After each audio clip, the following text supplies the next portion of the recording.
That's just because they didn't want to hear. Good evening, ladies and gentlemen. As mayor, I hereby call to order the regularly scheduled meeting of the Laconia City Council for April 27th, 2015. The hour is 7 p.m. Our first order of business, as always, is a salute to our American flag. And I would ask you tonight to stand, please, and join Councilor Henry Lippman in the Pledge of Allegiance. Brenda Bear. I thought it was me. Brenda Bear. Okay, wrong agenda. I'm sorry. Councilor Bear. Hey. I'm reading last names. I pledge allegiance to the flag of the United States of America and to the republic for which it stands, one nation, under God, indivisible, with liberty and justice for all.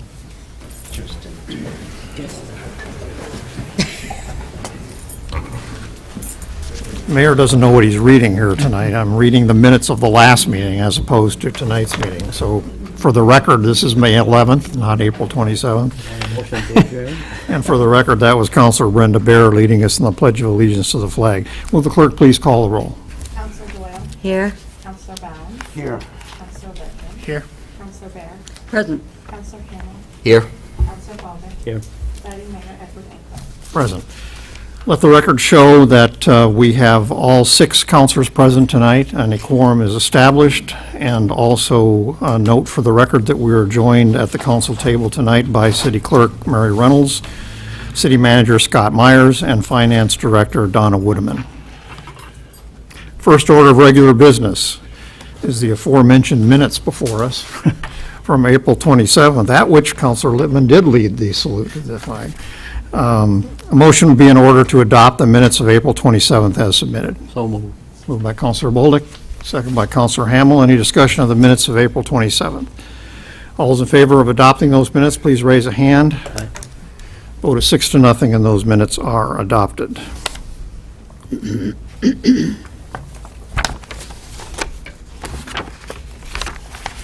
We have no items on the consent and action calendar tonight.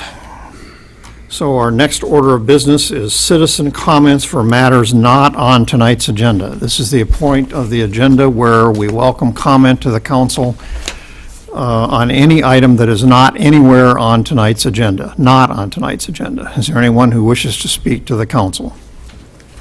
Yes, sir. Use one of the 2 microphones, please, and state your name and address for the record. My name is Dennis Burke. I own the property at 1184 and 1187 Weirs Boulevard, and there are zoning issues there that are not being enforced. I don't know whether you want to discuss them as part of the other zoning issues, or you want to hear about them now. So this has nothing to do with the proposal that's before us tonight? Correct. Okay, It's up go the ahead. street. For over a year, and I think you people are aware, there's been an illegal car dealership at Gilbecki's. It's the zoning Board of Adjustment, they voted against having it there, and it's been allowed to continue and in fact endorsed by the city. When the state was going to take away the dealer license, my understanding is that the city wrote the state a letter and said, don't do that, let them keep running. I don't know why. I've written numerous emails to Scott, to Shanna. I can read you one of them. I've asked numerous questions. I get no answers to the questions. I get politician answers, like non-answers. But there's several zoning violations on the property, and there's other wetlands violations, there's air pollution violations. They've continually trespassed on everybody in the neighborhood's property. They park at Donna Jean's, at D'Amato's property across the street. I know Jose D'Amatos that owns the cottages, met with Shanna sometime, I believe, last September to discuss the car dealership and what could be done to shut that down. It operates as of today. I'm amazed and surprised that when the state wanted to take away the dealer license because they know they're operating out of a location that's not zoned for that, my understanding is that the city wrote the state a letter and said, don't do that. I don't know whether that's unethical, illegal, but in my mind, it's certainly wrong for the city to tell the state, don't enforce your own rules while we don't enforce ours. On just January 24th, I wrote a letter to Scott Meyer, or an email to Scott Meyer, after sending several letters to the planning department and getting incomplete answers. And at some point, Scott told me, contact me, I'll be your person. And let me just read that to you. I'm sorry if it's a little long. Thank you for the response.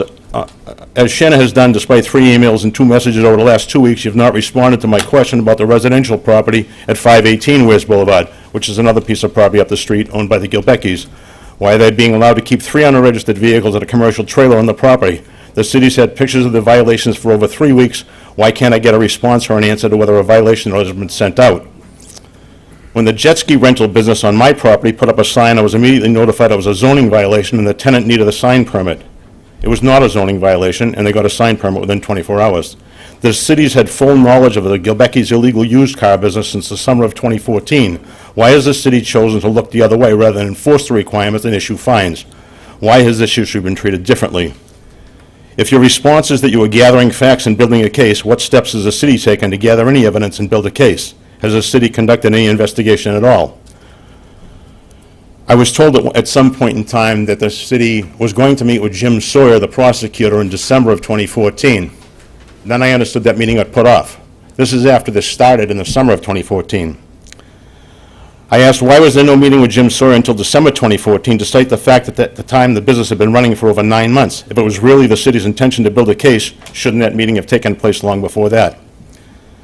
If John Ganong decides to open a used car business at his location, will he be given a free year by the city of Laconia to violate Laconia's regulations? I've had several conversations with Shanna about Gilbecki parking vehicles in front of my restaurant parking at 1187 Weirs Boulevard. I finally understand today from Scott Meyer that after asking for a no parking sign and a zoning sign, that it'll be done sometime before Bike Week. So that has become a non-issue after 8 months of asking and badgering. Gilbecki and his employees continually park numerous vehicles within the white breakdown lane along the front of the property, use that area for loading and unloading, park directly on top of the sidewalk near the Fairpoint building. Why are they allowed to store and park vehicles on the sidewalk at the Fairpoint building and within the 35-foot city setback? Although violation letters have been sent to Fairpoint, Gilbecki's use of the property continues as recently as the week of January 18th. I would send more pictures, but since the first 100 or so pictures the city has been sent seem to have had very little impact, there doesn't seem to be any point in doing so. Gilbecki has .22 acres with 30 to 40 vehicles that are an absolute eyesore for the gateway to Weirs Beach. This is supposedly grandfathered. In the past, there were never that many vehicles on the property. If it's their contention the property is grandfathered, what's the maximum number of vehicles allowed that are only on their property, or is it acceptable to just jam as many in as you can? I got an email from Scott at one time that said they weren't doing anything, or what they were doing was trying to de-escalate a problem between neighbors. The property that I have, the building, I have the restaurant next to his property. I have what used to be Handy Landing across the street. I have 8 condos in there right now. I know Jose D'Amatos that has the cottages. Both he and I have obeyed all the laws, obeyed all the rules, and gone to the city repeatedly asking for help and gotten little or no help. If it's truly the city's intention to try and de-escalate an ongoing confrontation between neighbors, I would suggest the city start by promptly and fully responding to complaints and enforce the existing regulations. A year is 11 months too long to allow someone to operate a business that violates the zoning regulations, especially in light of the fact that the applicant damaged the front door to City Hall when they were denied a variance. And you might remember that. The kid walked out, slammed the door, and broke the window. It's been no secret this business has been operating since before March 2014. Where are the cease and desist letters? Where are the fines? I won't bore you with the rest of this, but it's pretty plain what the problem is. It's pretty plain that the city has not responded. I spoke to Scott this afternoon. I said, I don't want to come to this meeting. I don't want to embarrass any city employee that hasn't done their job. All I want is this problem fixed. Just, can you answer the questions? What are you doing? When are you doing it? What have you done, and what are your intentions? He said, I'll see you at the meeting. That was my answer. I said, no, please, just answer the question. I don't want to do this. So here we are. I'd love any answers as to why the city has ignored the problem and let it go on for a year. I'd really like an answer why the city could send a letter to the state saying, you don't enforce your rules, well, we don't enforce ours. Something's wrong with that. Thank you. You're welcome, ma'am. Counselor Bolduc. I'm your counselor, and I've never heard a word of it. Call me. Okay, I will. We spoke to Ava at one time. She's in the other ward. She's in Ward 1. I'm in Yeah. Ward 6. You're in Ward 6. And she sent me what her response from Scott was, and it was the same whitewash non-answer. I'll get behind it. Let's get in front I of it. do not believe, and please correct me if I'm wrong, I do not believe the state has any role in enforcing or paying attention to local zoning ordinances, do they? The state is the one who's responsible for issuing a used car dealership license for the sale of used cars more than the X number per year that you're allowed to do as a private individual. That would be the state involvement to it. When the Also, state found out he was violating the zoning regulations by running the dealership, they wanted to take his license away. That's what it was. Let me have the question answered, I'm sorry. please. Also, I'm not aware of any wetland issues, the first I've heard of tonight. Some of the idling and air quality tie into our idling regulations, and the police department did look into those, and at certain temperatures with vehicles and trucks, there was a certain amount of idling time. We have worked on a number of issues, some of the items that Mr. Bork brings up dealing with parking and loading zones. It's actually city-owned property up to the front of his landscaped area where the restaurant is. So it's, when you look at the lot, one would assume that, you know, the property line went down towards the street or the sidewalk or the fog line, and there's some differences. So there's also some issues between neighbors that have been building over years. Some of the issues on private property, we sent letters to Fairpoint, and I'm not a proponent of someone violating where they're moving cars and putting it on other private property, but if a business is parking cars on a private lot that is not theirs, it becomes a civil matter, not so much the city enforcement. So I'm happy to chat with Councilor Bolduc. I'm happy to continue answering now. There are a number of things that we have been responsive. I know that the other gentleman that Mr. Bork mentioned did reach out to Councilor Doyle, and she has been aware of some of these items for quite a bit of time. Mr. Mayor, I did brief you on it back in late fall. This was something we were working on. A lot of this is dealing with Craigslist and cell phone numbers and trying to do a lot of detective work, and I've told Mr. Bork I appreciate when he sends us stuff to help document. As part of the frustration, as you know, as soon as someone comes back in compliance, that can kind of wipe the slate clean, and you need to start the clock going again. We have provided Mr. Bork with some letters that we have sent in violation. We've gone out this winter. It was particularly difficult to try to go out and look for license plate and unregistered vehicles with the amount of snowbanks we've had. In a towing business, they're bringing cars coming and going. So the inventory does change frequently. They're allowed to store the vehicles. Quite frankly, we don't have the staff to be down there every single day to see what vehicles are there and doing it. So there's a number of issues here that we are trying to work for the resolution. I know Mr. Bork is frustrated. I, too, sometimes am frustrated with when the process needs to start over, but it is not something that is being swept under the rug. And staff, Shannon and myself, police department, are working towards this, and I don't believe it's something that we're going to settle tonight. There are numerous issues down there, some of them civil and some of them just some conflicts between neighbors who aren't getting along for various reasons. My question is a procedural one, and that was, does the state, when issuing a license for this commercial activity, concern itself with local zoning or regulations? I do not believe they concern themselves with the local zoning. They would be in charge of either renewing or revoking a license for being a used car dealer. Right, but they're not asking, is this in compliance with local zoning ordinances? I'd have to look whether they had to provide approval in writing ahead of time in order to get it or not. I don't have that answer for you right now. Ms. Saunders, I see you standing. Yeah, I was just going to answer that Please, question. please come to the microphone. The state does ask whether or not the property is in zoning compliance when it does send. The state asks the city That's correct. before issuing a license. That's correct. Okay. And so in this case, the state did ask the city whether or not this was an appropriate place to sell used vehicles. My understanding at the time that I signed that, in talking with the state and the property owner, was that they needed it for their towing business. I did not understand that there was a car sales business there at the time. Once we found that out and had the proof, we've moved forward on enforcement. Okay, thank you.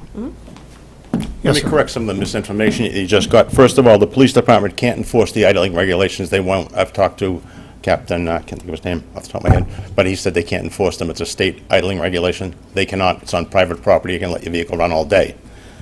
To which Gilbecki runs them with the high beams on, aiming into Mr. D'Amatos' windows because he knows he's being complained. The fact that they say they're working on the enforcement issues, since last summer, they've got hundreds of pictures of the cars on the lot and ads on Craigslist with Gilbecki Jr.'s phone number highlighted on the ads. Hundreds of pictures. Somebody's not doing their job. He said, I've seen letters. I've seen one letter after I asked Chris Snow for it, I've gotten no letters from him, I've gotten no letters from Shanna. The police enforcement, I've asked them repeatedly for enforcement. When I call, when I send a picture, when there's a car parked out front where Shanna said they can't park, I've been asking for a no parking sign or a loading zone sign in front of my restaurant since last fall. Finally, after significant badgering, and I got a book of emails, and I don't even have a tenth of them here. I don't want to bore you or waste your time, but I've had it. These people have had ample opportunity to enforce the regulations. My main question for you, my bigger question for you is, first of all, to get them to do their job. The second question is, how can the city send a letter to the state? The reason the state was taking his license away is because he was operating where it wasn't zoned for. And they went to take his license away, and my understanding is, and I have an email from Scott that says the city sent a letter and said, please don't take his license away. Now, he's already violating Laconia's laws, and Laconia is telling the state. How can that happen? Well, we'll have to check into that. Obviously, you're hitting us as a council cold with this tonight. believe that. I don't have an answer. Okay, and maybe I could look to you for the answer at some point in the future, and I'll give you my contact information. But enough's enough, and it's time for the city to do something, and all I've gotten is non-answers. I've gotten, All right, thank you for coming tonight and bringing this to our attention. thank you for your time. Okay. Anyone else on a matter not on tonight's agenda?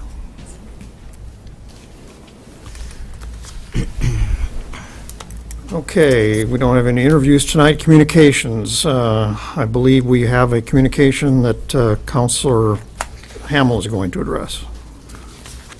Yes, thank you, Mr. Mayor. As all of us received a letter in our packets for this meeting today. The meeting is from a previous employee who retired from the city, and that's Marie Bradley. The letter is quite lengthy, and in order not to send a precedent on reading the entire letter, so I'm going to paraphrase the letter. And the letter involves several different things about the city that was written. As you all know, she's worked for the city for over 21 years. She was the city secretary to the city manager for Dan McKeever and for Eileen Kavanaugh. She's been a resident since 1974. And they have concerns of Laconia on the gateways to the city, the appearances of buildings. Obviously, something that's been in the paper quite a bit is the problem with the heroin situation in Laconia. And they outline this in their letter here. They're concerned about the dilapidation of structures throughout the city, the entrances to the city, and how it looks. They also have a problem with the large transients population and the appearance of downtown and the safety of the downtown area and the parking garage. They have also some thoughts about how the school is being run and the adequacy of education there. They have some bullets that they would like to see the city council work on, and that is the Laconia State School. They have a wish that that property would stay on the tax rolls and be marketed in a fair way, with the city and the state getting together and to see what the best use of that property is. They would like to see the enforcement of city codes on the buildings and the regulations, and to see that the fire department inspects the buildings that are there, which I believe they are doing. They want to see a decrease in the amount of low-income housing that's coming into Laconia, and for us to work on our gateways to the city. And also, I think as everybody knows, they're on the Putnam Fund, which provides a great service to the city of Laconia. And they're very interested in seeing what could be done with the Colonial Theater to provide a venue for the arts. So I just want to have that letter entered into public record, as we do with all letters rather. And that's it. Okay, that letter from Mrs. Bradley is a matter of public record. It was sent to the mayor and all members of the council, and if anybody wishes to read the entire letter, it will be on file at the city manager's office. Any other communications? Public hearing. We have one public hearing scheduled for tonight, which comes as no surprise to most of the people in our audience tonight, I dare say. And that is a proposal that has come to us from the Planning Board with regard to proposed changes to the commercial resort zone. Notice of this public hearing was made in the Wednesday, April 29, 2015 edition of the Laconia Daily Sun. It was also posted at City Hall, at the Gale Memorial Library, at the Laconia Community Center, and at the offices of the Laconia School District. I would hereby call this public hearing to order at 22 minutes past 7. Before we get started, since we do have a lot of interest in this item tonight, the Council Rule 22 specifies the following for your information. Comments made to council tonight must be kept in the scope of the matter before the council. This particular zoning ordinance changes. Each speaker shall state their name and address and shall be limited to 5 minutes. When everyone waiting to speak has had the opportunity to speak, someone who wishes to speak a second time may ask to address council for an additional 2 minutes. At any time during the hearing, council members will be permitted to ask the speaker questions for clarification, provided they are relevant to the matter before the council and the public hearing. Having said that, I believe we have the Planning Board Chairman, Warren Hutchins, with us tonight, and Mrs. Purley, the Chairman of the Zoning Task Force, and Mrs. Saunders, the Planning Director for the City of Laconia. So we're going to start out this evening's public hearing with their presentation. Welcome, Mr. Hutchins. Thank you. I am Warren Hutchins, and I live at 31 Boathouse Road in the Weirs. Our area is divided between Wards 1 and Ward 6. We have owned our property here for over 36 years and moved into our home full-time at the end of 2003. I've seen many changes in the Weirs during this time. The most obvious is the change from rental units to condos. This has changed the character of the Weirs. Change is continuing with the addition of many single-family homes and the continued conversion to condos. In fact, that rate is accelerating. I'm here tonight as chairman of the Laconia Planning Board, communicating to the council our research in progress, which has led to the unanimous decision to make changes in the old CR zone in the Weirs. Just quickly, we have many people with us this evening who serve on the Zoning Board of Adjustment, Planning Board, and Zoning Task Force, and I would like them just to stand quickly and to be recognized for your service. Thank you. We're here tonight because of a resolution passed unanimously by this council on October 14th. It's Resolution 214-12, Laconia City Council, a resolution requesting the review of uses permitted in the commercial resort zone resolved by the City Council of the City of Laconia as follows. Whereas there has been recent discussion regarding the uses permitted by the Laconia zoning ordinance in the commercial resort zoning district, and whereas these discussions, the appropriateness of various permitted and non-permitted uses has been debated. Now, therefore, the City Council of the City of Laconia hereby requests that the City of Laconia Planning Board, 1, review the uses permitted in the commercial resort district after noticing and holding a public hearing to seek input from the public regarding those uses, and reporting back to the City Council with any changes recommended following such a review. We have prepared an executive summary of our progress and decisions regarding this resolution. It is completely in keeping with our City of Laconia master plan, and given the changes in the Weirs, it is very proper for zoning change to be made at this time. It is also a record for review at a later date, if necessary, by Superior Court. We would like to call the attention of the public to the great support that the City Council has committed to recently in the Weirs. There are several major financial investments that have supported the residents and development of the Weirs. The first is the complete rebuilding of scenic road and roller coaster roads, the required contribution to state funds for the construction of the roundabout at the Weirs Channel, the immediate support and rebuilding of the boardwalk when a stormwater event washed out this major element in the Weirs. And the most recent investment made by this council was with the Weirs Community Park Association and the construction of the beautiful Weirs Community Park, which just opened in October. I would like to ask Suzanne Purley, Vice Chairman of the Zoning Board of Adjustment and Chair of the Zoning Task Force, to present the open process that was utilized in the formation of the zoning changes.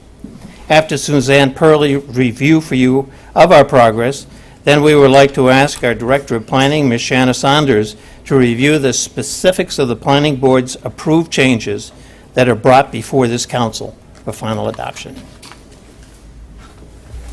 Ms. Purley? Welcome, Mrs. Purley. Thank you. Suzanne Purley, Chairman of the Zoning Task Force, also a member of the ZBA. I just want to just briefly describe the process. The Zoning Task Force was put together a couple of years ago when we noticed that there were several amendments and updates to be made to the zoning ordinance. So what happens is these changes come to my committee, we work them over and come up with what we think are solutions or proposed changes to the zoning ordinance and refer them on to the planning board for their to further, discuss and approve or disapprove. The zoning task force is made up of 3 members of the planning board, as well as the chairman of the planning board, 3 members of the zoning board of adjustment, as well as the chairman of the ZBA, and we have 3 at-large members. A member, one representing the Main Street Initiative, one representing the Weirs, and a general citywide rep who's a realtor and represents the overall city of Laconia. We, during this process, we also had a lot of input from the Weirs Action Committee and its representatives, and the Weirs Community Park Association. So we're all volunteers, and we just get together and do this. And while our meetings are open to the public, we did not have any public hearings. We referred our work back to the planning board, and they had public hearings and to discuss these issues. Is there any questions on that? Okay, thank you. Mrs. Saunders? Thank you. Do we want to hit a light so that we can see that a little bit better? Thank you. So I'm going to talk about the specifics of the proposal, and I'm going to try to stand out of the way as best I can, but feel free to yell if you cannot see. You need to use the microphone, please. Just move it Use the over. microphone. Okay, so the proposal is made up of 2 parts: an amendment to the zoning map, which basically means the district boundaries, and then an amendment to the use chart. This is a quick view of what the use chart looks like. We'll get back to that in a minute. So I'm going to go through each one of those. Part 1 is the zoning map changes. We focused really on the Weirs area. Could more lights be shut off?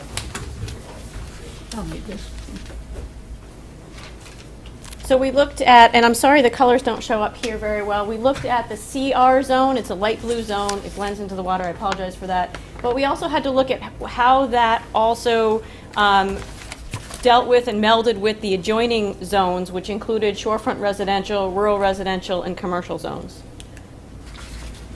So our proposal is 2-part. 1, to change Weirs Boulevard from 1072 Weirs Boulevard, which is known as the Nassau Resort, down to approximately 47 Weirs Boulevard. It's commercial resort zone now. Our proposal is to change that to shorefront residential. The second piece is, and that is what is shown on bright yellow, the large bright yellow piece of the map here, which is the length, pretty much the length of Weirs Boulevard from the Nassau down to the intersection with White Oaks Road. The second piece is to change Lake Street, which is where the Margate is located, from the point where Bayside Cemetery ends and the Margate starts, up to 30 White Oaks Road, which is the piece at the corner of White Oaks and Weirs Boulevard. change that piece of Lake Street from commercial resort to commercial. Bayside Cemetery southward is commercial, so it would meld with that zone. So going back to the northern end of the change, this change from 1070 to the Naswa down to the White Oaks Road intersection, this will make this zone the same type of zone as the Shorefront Residential Zone in the Pendleton Beach, Wentworth Cove, Summit Ave areas, as well as the same zone as the Watson Scenic Road area. So you have a comparison of what sort of build-out we were comparing it to. Oh, and I should mention too, this little area here, and I'm sorry, you can't see the underlying lot lines. Those are 2 lots of the Surf Coaster property that the ZBA, for the past several years, approved a zoning amendment to change to commercial resort. They are rural residential at the moment. As you're aware, there was some interest in a hotel resort going in there. Rural residential would not support that. And so rather than continue on this track of the perpetual zoning variances as that property owner looks to sell, we thought we would just change that as part of this zoning as well. So that will change to commercial resort zone. Really quickly, we did look at the definitions of the zones in the zoning ordinance. Every zoning district is defined, and it speaks to what future build-out in that zoning district should be. And it was very clear that the trends along Weirs Boulevard were starting to fit the Shorefront Residential District much more than the Commercial Resort District. Over the past 10 years, we've had several properties that were commercial-based, hotel, motel, cottages, some of them commercial, change to residential use. So we have seen a trend of properties along Weirs Boulevard shifting to that residential use.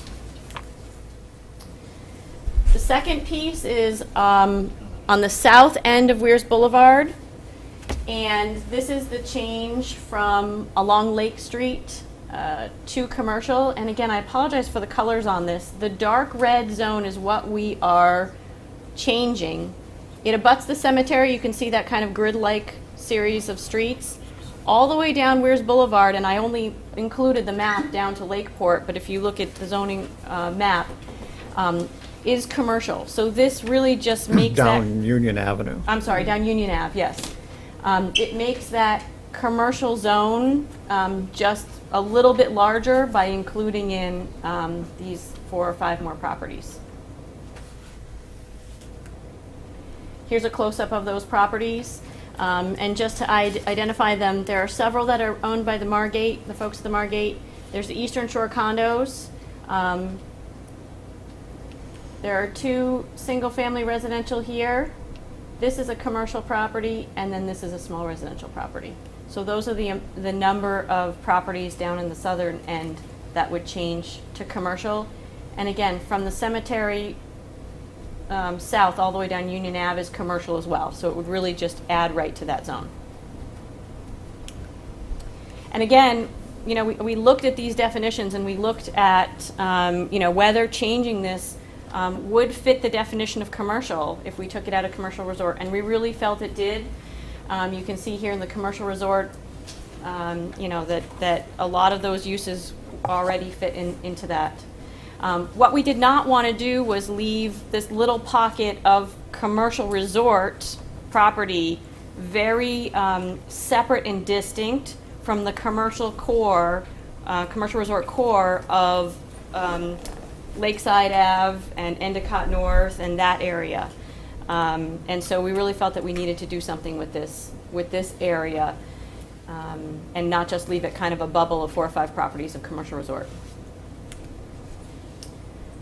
I'm going to move on to part 2 if there's no questions on part 1. Part 2 is the use chart itself.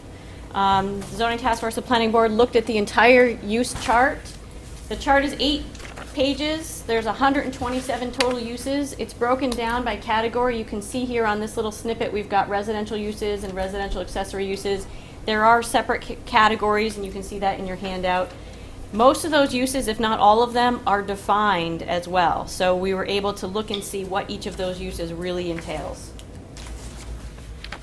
Of those, we went through and chose these uses within the CR zone to change.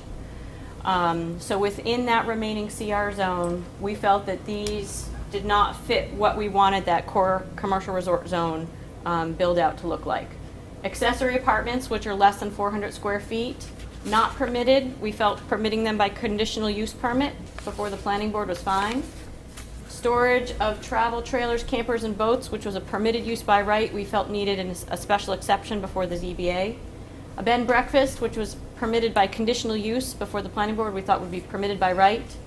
Sexually oriented business, permitted by right in the CR.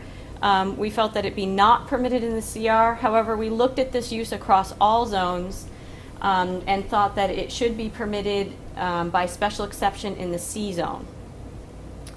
Outdoor recreational facility, permitted by right, it would be special exception before the ZBA.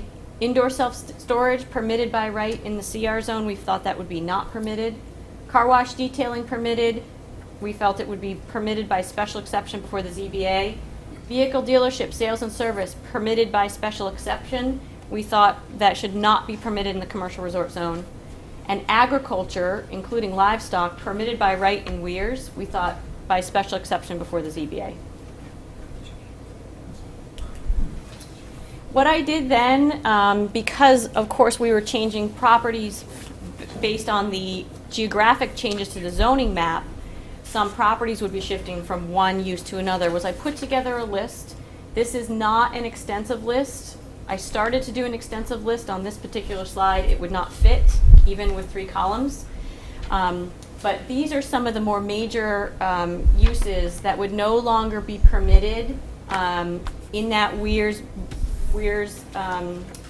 Boulevard area as we change it from CR to shorefront residential. And again, we felt that this was in keeping with protecting the residential build-out that we've seen. So eating and drinking place, which is a restaurant, retail uses, financial institutions, hospital, personal service, which is like a hair salon or a nail salon, veterinary or a kennel, amusement arcade, movie theater, drive-in. You can see that. You can read that list there. Uses that are still permitted as we change the district from CR to shorefront residential on Weirs Boulevard. So these are uses that are still permitted in the shorefront residential zone. Hotel, motel, inn, a bed and breakfast, a place of worship, a neighborhood store, commercial breach, watercraft rental. Some of the concerns we've heard from some of the businesses. These uses would still be permitted in that area along Weirs Boulevard. Moving down to this southern change along Lake Street. So this is when we changed that Lake Street area from commercial resort to commercial.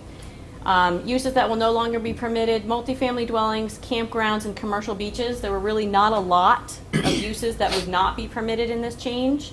Again, the change is from commercial resort to commercial, so it's really from one type of commercial zone to another.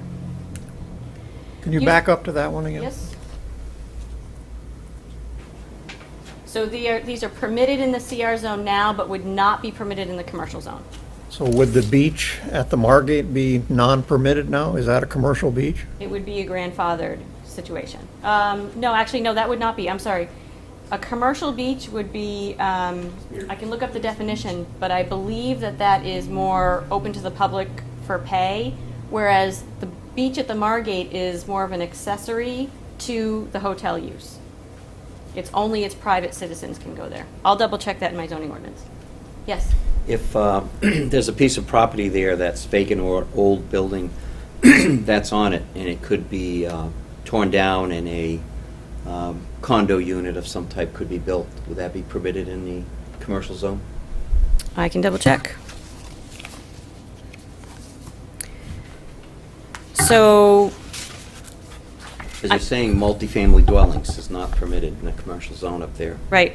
So I'm looking at, say, somebody has a piece of property and there's a building that's quite old and they want to take it down and put up a string of condos like they're doing up at the Weirs now along that piece of property. Is that permitted? So the way that we look at it, condominium use is not a use in our chart, so it would be the layout of the homes. If they were single-family homes, similar to maybe, the Paugus Woods development or the old tent and trailer development, a type of condo like that, that would be permitted.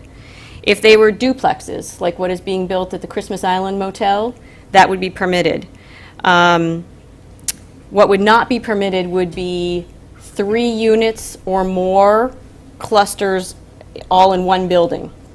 So apartment-style building, like maybe what was developed down on Hilliard Road, where there's kind of a string of 6 condos all together. Something like that would not be permitted.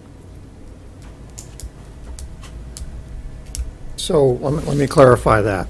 So if someone, I'm thinking specifically about the parcel immediately north of the resort itself, where there's an old motel now that is used as a dormitory.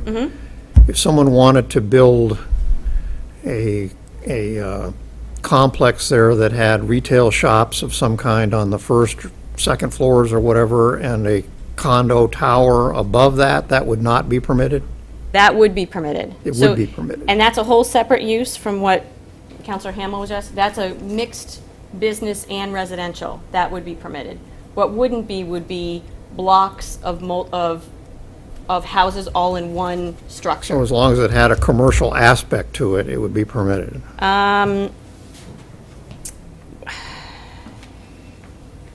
That's a good question. Well, we don't need to solve that at this moment. Yeah, but that's my an question. excellent question. Okay, go ahead. So this is a list of uses, and again, this is not comprehensive, but really the major ones. There were a lot of small ones that would now be permitted in the C zone that were not permitted in the CR zone. So dry cleaning, packaging processing, product assembly and testing, research and development, kind of small scale, very light industrial would now be permitted in that zone. Truck rental establishment and vehicle major service would also be permitted. And that's all I have.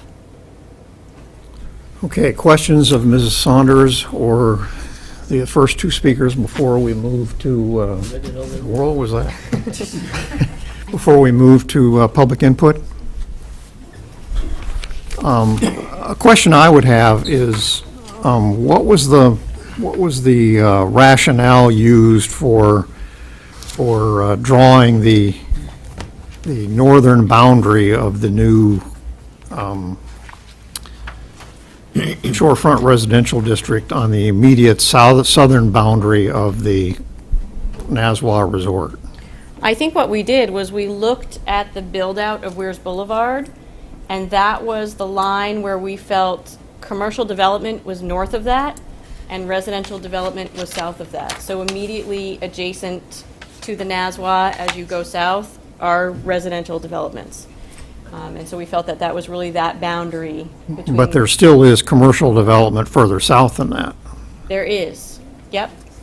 So it's just, And there still is residential development just North north of of it, that yeah. as well, yeah. But so that's why it seems arbitrary. So I'm just asking what the rationale was for why there. Yep, yep. I mean, that, again, just looking at it, that was kind of, we felt kind of the dividing line between the commercial and the residential. With the Nassau, this is just hypothetical, but say they wanted to acquire property to the south of them and fold it into their business they have now, where if that's commercial, would they be allowed to do that? South to the cemetery? Yeah. That's the dividing line, is right by their building. The other side of that is going to be resort commercial, right? Shorefront commercial. I'm sorry, Shorefront residential, the right? Nassau or the Margate? Nassau. Oh, Nassau, okay, I'm sorry. That's where you put the line. Yep, yep. So south of that is shorefront residential. So if, say at some point in the future, they wanted to expand, and they had an opportunity to buy that property south of them, Yep. could they do it and run it as a hospitality place? They could. The hotel motel is a permitted use in the shorefront residential. One question I would like to ask also is with regard to Endicott Street. We all know that there are several large tracts of land for sale or theoretically for sale, undeveloped land or underdeveloped land along that road. And as of right now, it's all zoned the same and a commercial resort. And I'm wondering if the committee or your department or one or whatever has gave in this process any thought to whether or not the land immediately adjacent to the highway itself should be zoned differently than the land that's further to the interior of the district. And what I'm getting at there is, in terms of build-out, as you call it, envisioning the future of that area, do we want to see residential development on all of those lots, or do we want to see commercial development on those lots, or do we not care? I think so I just want to clarify, so Endicott Street North is all CR, Endicott Street East is CR for a little bit, and then turns into shorefront residential. So we're talking about Endicott Street North, up by Fun Spot, that side of the traffic circle, or the roundabout.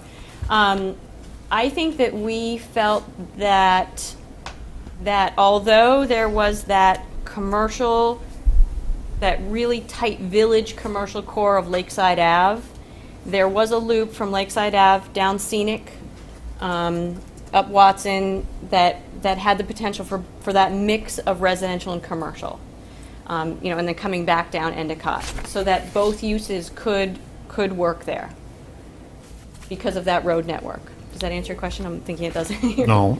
You're looking at me. I'm not explaining myself well. I guess what I'm talking about is envisioning the future development of the Weirs.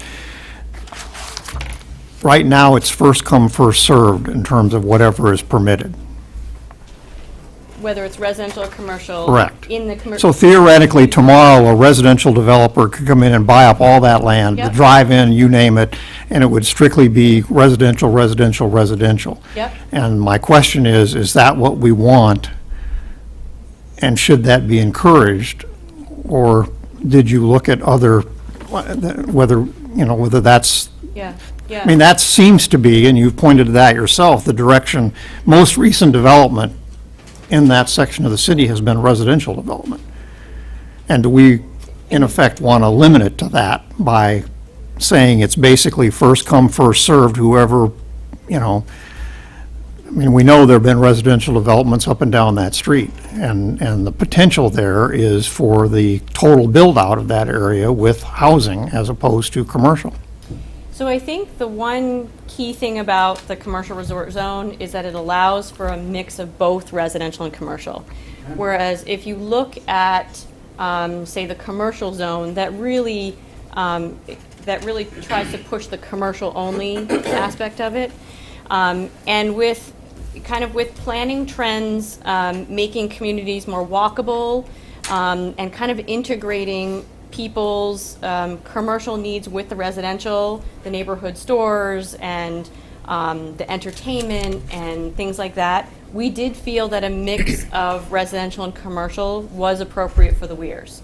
And so that people could live and play and work in that same type of neighborhood. I agree with you that the option to go residential or commercial is there for any of those properties. I'm not sure that we've been seeing, the commercial development, or the potential for commercial development, and not necessarily new development, but kind of reinventing additions, new amenities and things, has been occurring in that Endicott North corridor, with some of the restaurants and the attractions and things down there. So we've Monkey Trunks, we have a new paintball park. So there is some commercial development down there for sure. Any other questions? Councilor Doyle. I'm curious, you said it was somewhat of an arbitrary line that was drawn just south of the Nassau to get the SFR zone coming this way. Mm-hmm. With the Eastern Shores condominiums, couldn't those residential lots also become SFR along with the one across the street just as easily as they could blend in with the commercial They aspect? could. They certainly could. Yep, and we've been approached with that idea.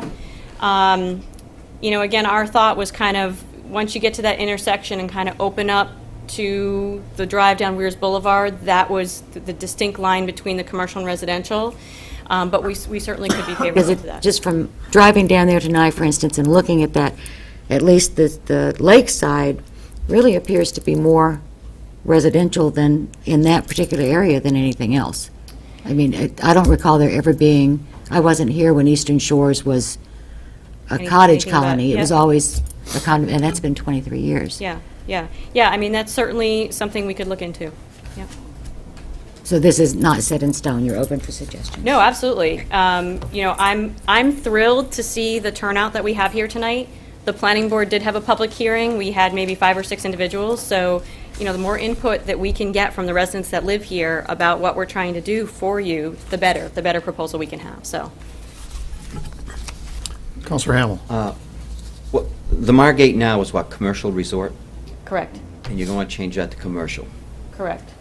Okay, and you're going to grandfather them with whatever. If that business is sold to another person, is there any amenities that they would lose? Can they run their dance hall or have the bar there, the bar on the beach? Can they do those things if another person buys it? So they would not be grandfathered because the use of hotel motel is permitted both in the CR and in the C zone. And yes, if the property changes hands, if somebody else could come in and run that as a resort, it would be permitted use in that C zone. As long as it was there, right? If it was there, they can do it. A new owner can run the Yep. same thing, same kind of Yep. establishment. And they could expand, you know, into any of the other commercial area. I mean, they obviously abut the cemetery, but that use would be permitted in the zone that they're in. So they could expand to any of the other properties in that zone as well.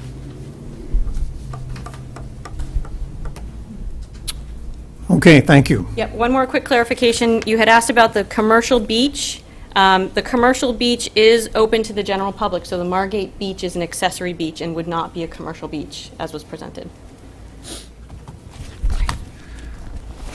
Before we ask for public testimony, I would like to acknowledge for the record that the city has received a number of letters on this subject today. We're not going to read these in their entirety. They will become a part of the public record and the record of this meeting.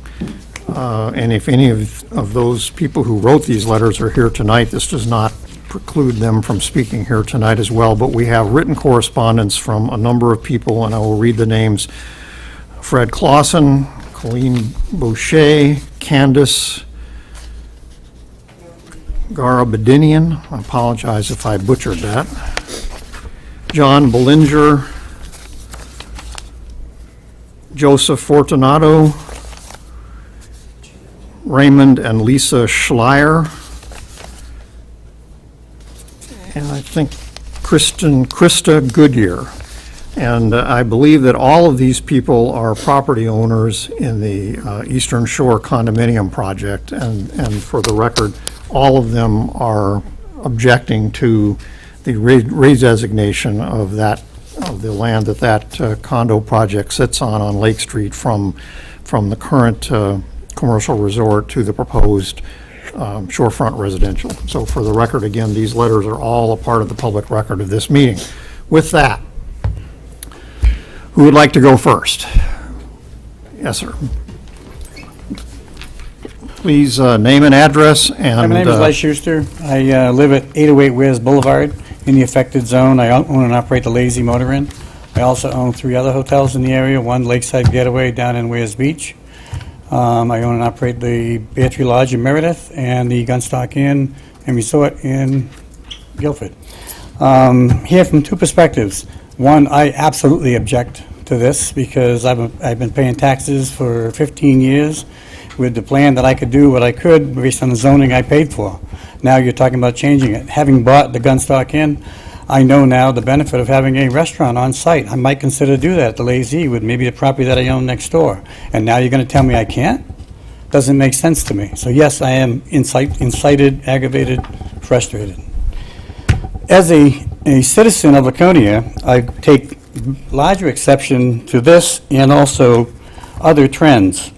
The Wares Beach is a tourism area. This is a blatant assault on tourism for the area. People look at Wares Beach as a small little strip. That strip is not Wares Beach. Wares Beach is the bigger area, including the boulevard. You go to any major tourist areas, such as, say, Gatlinburg, it stretches on, and that's what makes that area a destination and large enough to come. Over the years, I've seen many changes. I've seen mandated sidewalks that don't get plowed. My businesses are open year-round, yet we don't get the support from the city in the winter to plow sidewalks. I believe that's actually a federal issue, but I could be wrong. No plowing and parking for snowmobiles and snowmobile trailers down in Wares Beach during the winter, because again, we're not worthy, I guess. No ice access anymore in Paugus Bay. For example, when the changes occurred at the BK, all of the ice shacks disappeared off the lake. Because guess what? You can't get there anymore. We pay taxes to get there, but we're not allowed to fish on that lake if you're a citizen of Laconia. The city owns 2 pieces of property that are adjacent to that, but not available to the citizens. As a consequence, guess what? Commercial property on Wares Boulevard went out of business. The bait shop is gone, affecting my business. So we've allowed how many countless hotel conversions, and might add, the line that's been set, to me, is ridiculous. When you look immediately down the road, you got Baytop, Lazy E, and, well, Proctor's the other way. But come this way, what's the other one? Birch Knoll, thank you. So I think the line is kind of silly. Anyway, allowing those conversions to condos has reduced the volume of tourists in Wares Beach in general, reducing the demand for other businesses and hurting those businesses. For example, a given unit that might be rented at, say, the Lazy, which has multiple units, say it has 14 units. 14 times during a 13-week period, if you only rent it once during that week, it's a lot. It's a lot. Just one unit is 13 people. Whereas now you've converted to a condo, you get one person who comes 2 weeks a year. So your volume of people coming to the Wares is significantly decreased. You've significantly impacted tourism.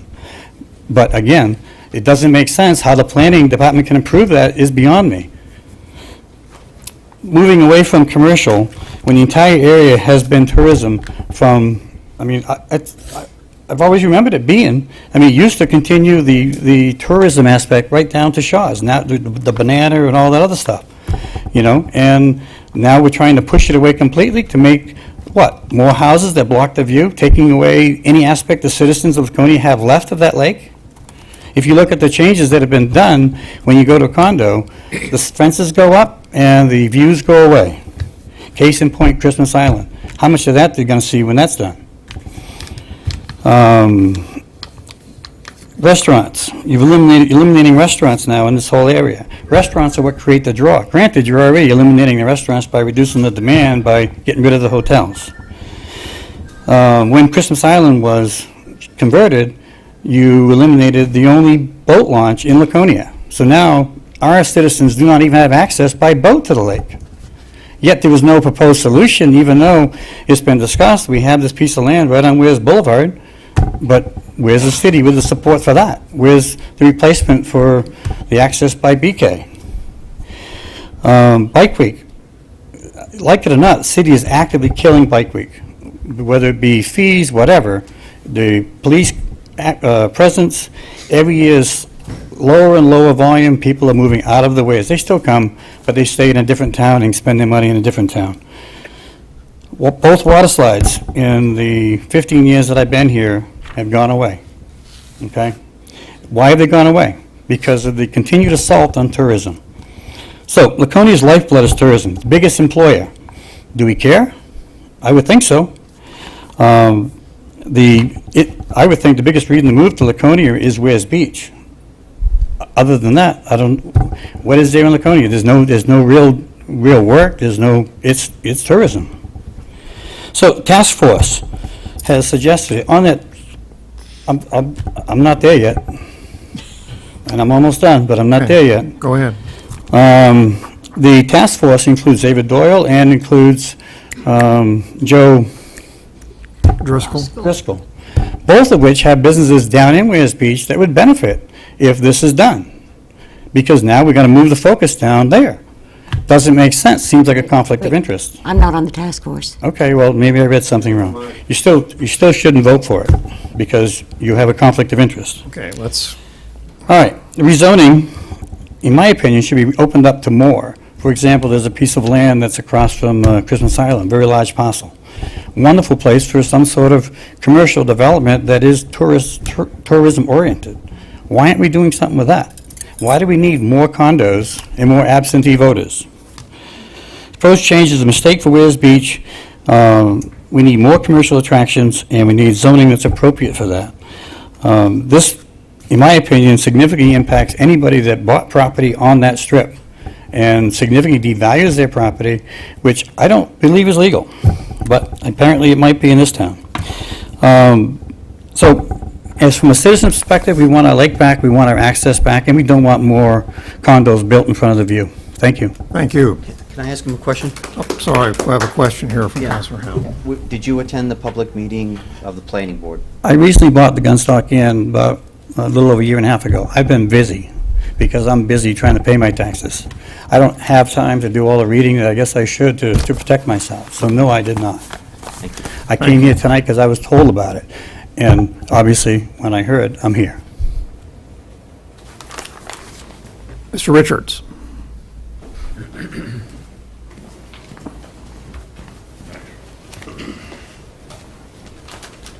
My name is Don Richards. I'm on the planning board, live in the Weirs, and president of the Weirs Park Association. And I'm here to represent some people who are unable to be here or aren't here, and that is the second homeowners, condo owners, and that sort of thing that live in the Weirs area. These people hold annual meetings at our Park Hall. I schedule those meetings, I attend a lot of them, and I know a lot of these people and have a feel for their desires. And I'd like to say that they, again, are seasonal or second homeowners. They require very few services from the city. They put no children in the city schools, or very few children in the city schools. And they plow and sand their own streets, they pay for their own trash, and they pay in the upper sections of the tax burden of that entire area. There was a time years ago when some handful of businesses held sway because of who they were and in the location in the Weirs, and because of the tax burden that they carried. That's no longer true today. The residents that are down there by far exceed any of that. And basically, they're very happy there. They're glad to see the businesses that are there grandfathered because they eat at the restaurants, they buy gasoline at the gas stations, they buy food in our supermarkets. A lot of them own boats. They deal with our marinas. It's a powerful group, but they have no voice because they are not here in the wintertime. They don't attend council meetings, and they don't read the paper that often here. And what we want to do with this zoning, in some cases, it's not the only reason for it, but in some cases, is to ensure that when these people arrive in the spring and they open their homes, that they are not surprised by the installation of a Ferris wheel or some other godly thing immediately next door to them or across the street from them that they had no input into, and their rights and quality of life were not taken into consideration. Those people number in the hundreds, many hundreds of owners, and obviously would fill this room in the parking lot if they were all here. So I'm just bringing that aspect of this. It's also a piece of the whole puzzle, and it ought to be heard. Thank you very much. Yes, sir. See a hand over here Oh, I just wondered if I could speak next. on the corner.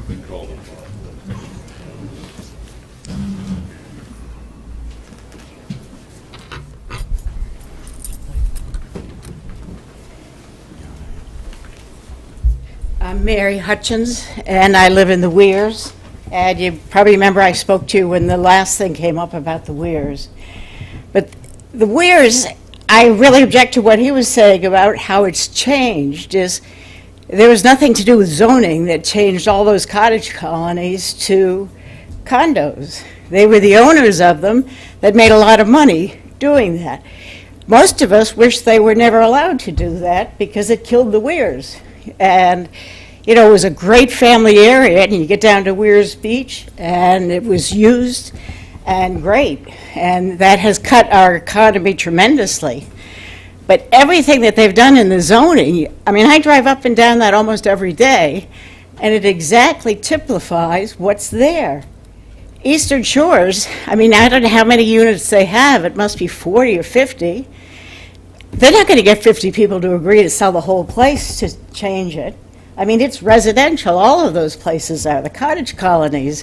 You've got to get all those people if you want to change anything there. So it's just is there because the owners of them sold them that way. And it did change it, but that's what's happened and that's what's there. So that I don't think zoning is changing at all. I mean, he has a busy business, and I wish him a lot of success because we still need places like that. And I think they're well occupied through the summer and all through the Weirs.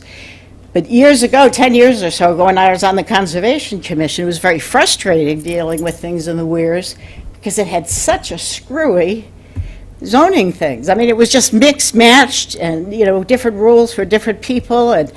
But here, it's addressing what is actually there and what has evolved through Laconia. So I thoroughly agree that the zoning is a good thing for the Weirs area, and it typifies what's there, and nothing created it except for people selling their properties. And they're not going to change back to something because they have too many units involved. So I hope you'll consider it, and I think it's a great thing for the city and residents to be able to plan what's there. And I think that because the Weirs area, you know, of all the businesses that are there and what will happen with it in the future, I think it's a place in flux. But it's got to be, you know, I agree that tourism is that, but changing the zoning is not changing it at all. And I think some of the questions you're asking about, like a restaurant where he is, that's allowed in the zone that he's in. It is now, it won't be. Oh, okay. I thought it was. Sorry. But anyhow, I think that it's... If it's changed, he wouldn't be allowed to put a restaurant there. Okay. I don't know if he could put a restaurant in the parking in and all the other requirements of it. I mean, I think some of these examples of the Nazwa, the Margate, or they're not realistic. You know, it's unlikely that people are going to sell and change those areas. So I just hope you'll think of it and look at it as a whole and just say, yes, the place has changed dramatically. And, you know, but it's typifying it. So I just hope you'll think of the future of the Weirs and help organizations to do it. Thank you. Or do you have any questions? Thank you. Who's next? Mr. Wood.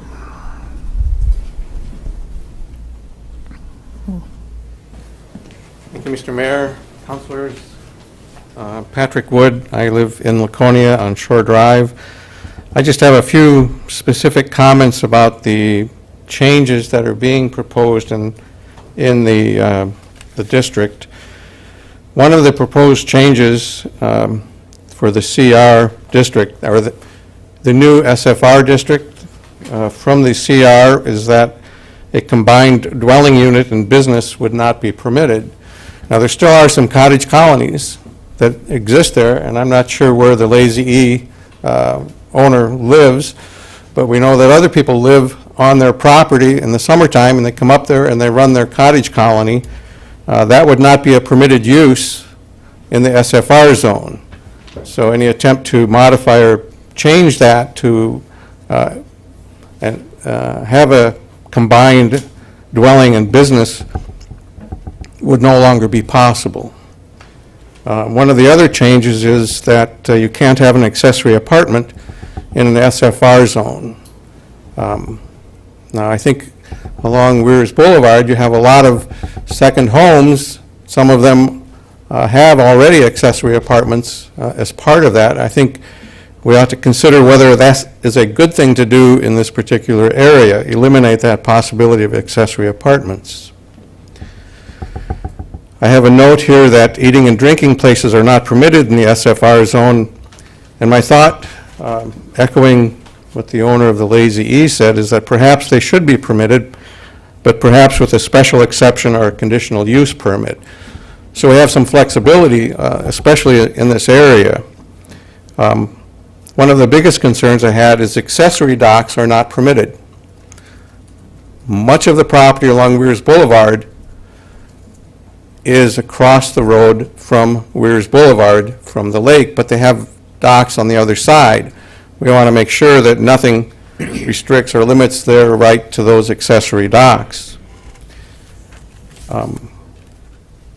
The last comment I had deals with one of the changes in the CR zone, and that is changing the situation with indoor storage to make it totally not permitted. In my practice, I deal with a lot of different types of proposals and developments. Some of them are commercial, some of them are residential. What I have found is that a lot of these commercial developments and some of the residential need a place for storage of their inventory. And I think if we were to say that you cannot have indoor storage at all in the weirs, that puts potentially a substantial burden on future commercial development. I would suggest that that be permitted by special exception or conditional use permit. I understand that the proposal that was before the city before was in the wrong location according to just about everybody who reviewed it, and I think that was probably a good decision. But there are other places in that zone where we could have some non-threatening, if you will, indoor storage, and I think that might be beneficial both to the commercial use potential in the future as well as present and residential use. So those are my thoughts on some of the specific items that are being proposed. I'm concerned that the restrictions in the SFR zone may be greater than we anticipate at this point. And perhaps we have like, for example, we have an RR1 zone and an RR2 zone, rural residential 1 and rural residential 2. Perhaps we could have an SFR1 and an SFR2, in which there would be some changes, albeit slight, between the two districts and requirements that might allow greater flexibility along that part of the boulevard. So those are my comments. Thank you very much. Thank you. Thank you. Can I just make a clarification real quick, because I don't want everyone in the room to be very worried. The accessory docks... Use the microphone, please. Yep.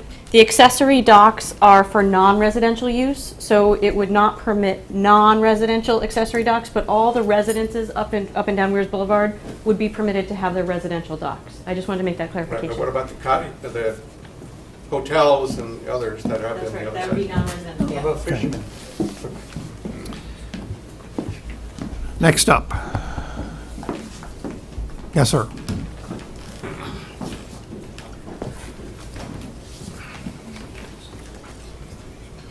Yeah, good evening. My name is Raymond LaValle. I own Rich Haven Cottages on the boulevard. I've been dumb enough to run them as a business all these years. Paid thousands and thousands of dollars taxes. I could retire very wealthy if I would just get all my tax money back. But now, when I listen to some of these people standing up here, you're telling me that I can't store my own boat on the property. I live in Massachusetts, but I've been coming up here for 42 years. My colony was the first colony built on the boulevard, and the next colony was Boulevard Cottages, which is next door. We've been running this business and working our tail off all these years. Now, when I sit down here and listen about all these rights that are taken away from you, I can understand some of the things because you want to keep a lot of the, evidently you want to keep a lot of the condo building down. Well, there's certain places where condo fit in. For an example, I have 400 feet of waterfront and 3 parcels of land, about 9 acres on Weirs Boulevard. So I've been saving all this property to the end. But now, what do I do with it? You're telling me I can't store a boat, like was on the screen, on my own property?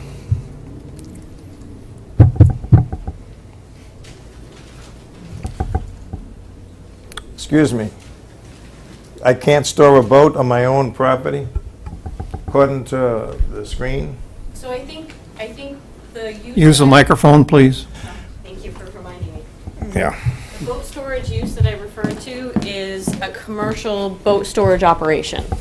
If you were to store your boat on your property, that would fall under residential, When it's changed to FFR, shorefront residential, yep. I have customers come up, they bring their boats. They put their trailer on my property. They use my docks across the street. And they live on the property as well? They don't, they're a guest, they're a tourist. They're a tourist. They're rental. They come on vacation, yes, so you're it's part of driving the- away. yes. You've driven away all the vacation. When you mention Weirs Boulevard, you mention Weirs Beach, what's the first thing people think of? Weirs Boulevard. Now you're changing everything but the certain places. Now, let me tell you something. If I was to sell my property to a contractor, build a condo unit, and you say like multi-units, like 4 units, you couldn't build, correct? In the shorefront residential, correct. Yeah, wonderful. The lake is over there, my property is over here. There's no view blockage. Who come up with this idea? This is a real good one. Because what are we going to have, all little single houses along the boulevard? What can you do with SFR? Let me grab my chart, hang on. The nail on the head. I want to clarify the boat storage. So again, a commercial boat storage operation would not be permitted, where people come in and drop off their boats and pay some money for a fee. Talking about SFR, if it's changed, what can I really do with this property? So according to the packet that you have, the shorefront residential over here in this column would be the zone that your property would change to. Anything that has a P in that column would be permitted. Well, it's a P, all right, but it's not a good one. Because I'll tell you, you people, it's just Sir, great to stand here and make all these regulations, make all these changes. But you're looking at somebody that's paid taxes for 42 years. Now I'm looking, what am I going to do with my property? I'm 75 years old, going on 76. When all these changes come up, you've devalued my property right to nothing. Totally destroyed the value of the property. But you'll go from this committee to another committee to another committee, and everybody thinks that's just wonderful. But, I mean, that's all I got to say. But how is it going to benefit me, SFR? Okay, to explain the procedure to you, again, is what we talked about. This is a proposal that has come to the city council from the planning board. Correct. The city council has not either approved or disapproved Right, as of yet. right. We're getting public input. Well, I'm just saying, So- you should have restaurants, you should have condos, if they're properly put in, and as far as 3 or 4 apartment condos, big deal. If it doesn't hurt anything, what's the reason you can't have them?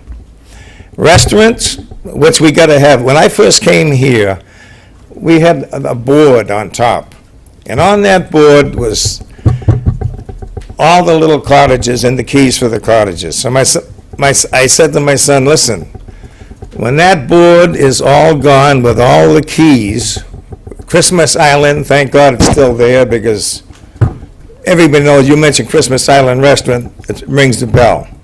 I said, well, when all the keys are gone off that board, you're gonna go to Christmas Island. My son says, can I order a Christmas Island steak? So I said, sure you can. So it took about 3 years or 4 years. Finally, all the keys were off that board, so we all went for a Christmas Island steak. But a lot of those little things are gone. I can understand limiting certain things, but some of the things that you've recommended is a total joke. That's all I got to say. Thanks. Thank you. Next up, Mr. Clausen.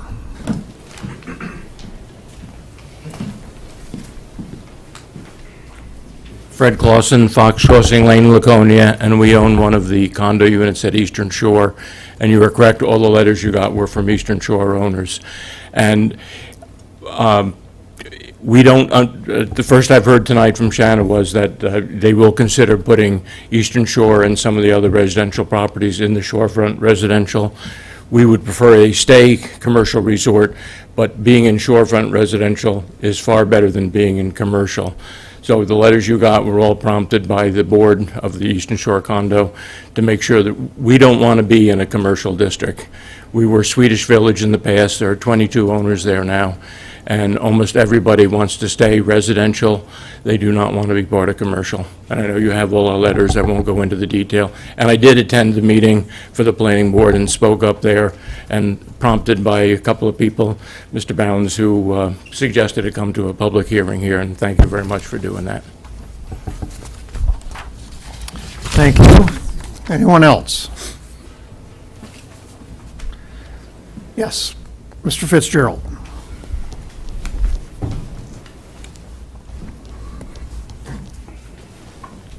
Always good to see former mayors here. Welcome. Thank you. Paul Fitzgerald, Westcott Law, for the Naswa Resort and the Macris family. First of all, I think it's appropriate for us, on whatever side we are, to acknowledge that a lot of work went into this proposal. And you folks certainly know that a lot of it's thankless work. Now, I'm here tonight because I disagree with the proposal. That doesn't undermine the fact that people have done yeoman's duty in putting something together here for us to consider.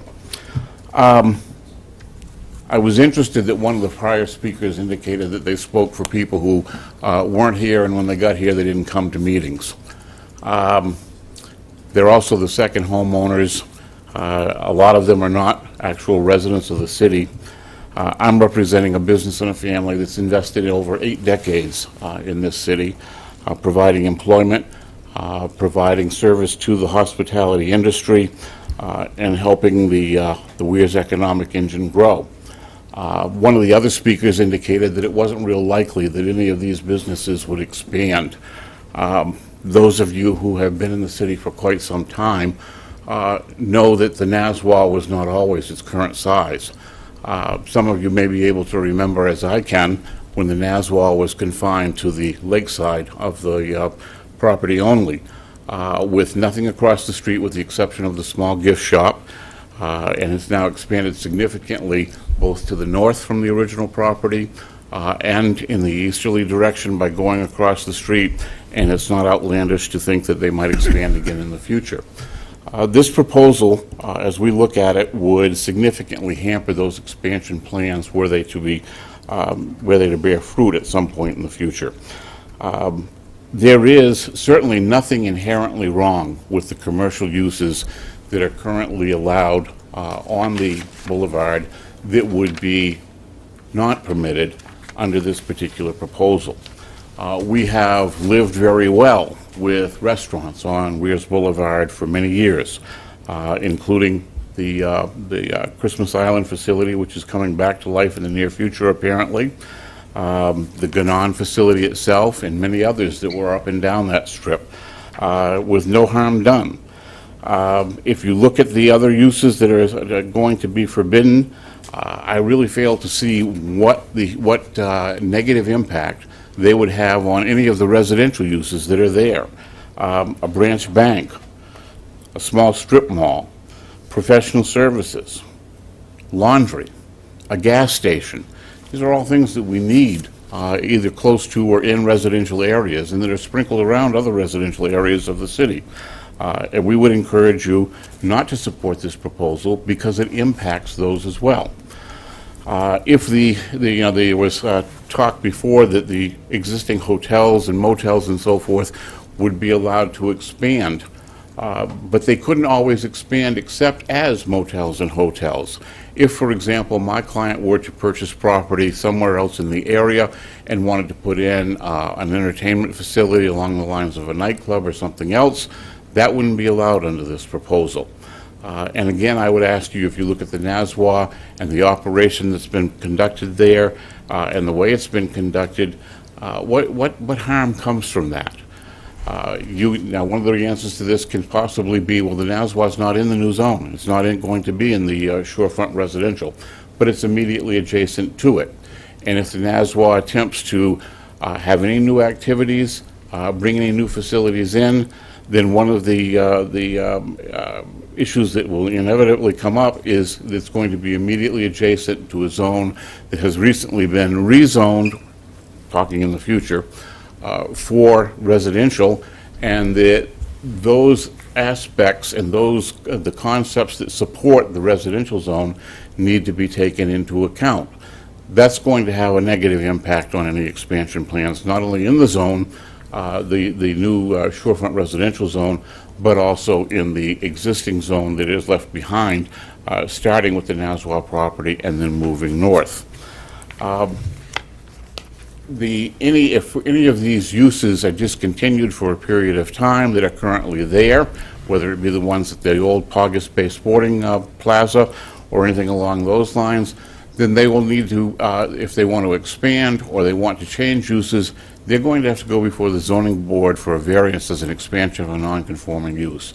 That's not an automatic thing. So if you look at this, you can't simply look at a commercial property that's currently in the new CFR zone and say, well, they're going to be able to stay commercial. They'll be able to continue on what they're doing, and they can sell it as a commercial property. That won't be the same, because the change of use, at least in my reading, is going to require a zoning permit, which, as we've seen, is not a guaranteed thing in this particular zone. There are a number of other concerns. I would point out that it seems, from what I've watched here tonight, the support from this, frankly, comes from the planning board and the zoning task force. There's nothing wrong with that. Their opinion should be weighed.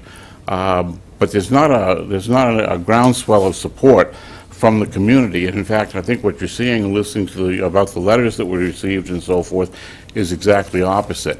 And the same was true at the planning board public hearing. If you look at the minutes of that particular hearing, again, the support came from the planning board and the zoning task force members. Didn't come from the members of the public. So I'm going to stop there for now. I'm sure there are other folks that want to speak on this, and I may have something to wrap up a little later in the evening. So thank you for your time. Thank you. Microphone is open. Yes. You're up. I'm up.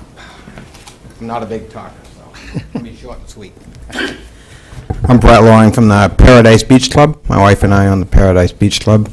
And just wanted to put forward that we're against it. The new zoning proposal that you have here. And I wanted to point out that the gentleman that was up here that said he didn't want to wake up to a new Ferris wheel or whatever next to his house or his residence house or whatever it may be. That new Ferris wheel is going to bring people to the Weirs Beach, and hopefully those people will eat and they'll stay overnight somewhere, and that's what we're looking for up here. The Weirs Beach is a attraction for people. It's not a place for multi-million-dollar homes like on Governor's Island and stuff to go down the boulevard and hit this little spot of Weirs Beach. So that's my feeling. That's about it. Not a big talker. Thank you.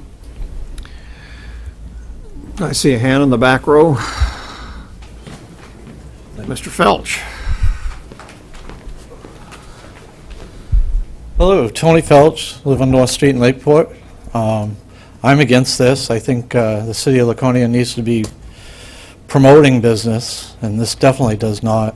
This is a great area for, as it says, commercial resort area. We're a tourist area, and We need to promote business along that area.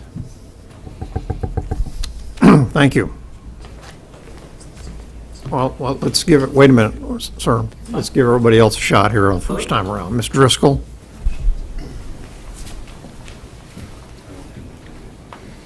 I'm Joe Driscoll, 12 Maple Street.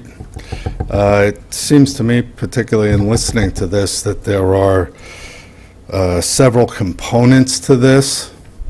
You've got the rezoning at the south end, you got the SFR district, and you have the adjustments to the table of uses. It may be helpful to perhaps separate these things a little bit, because there's good elements and perhaps bad elements to each.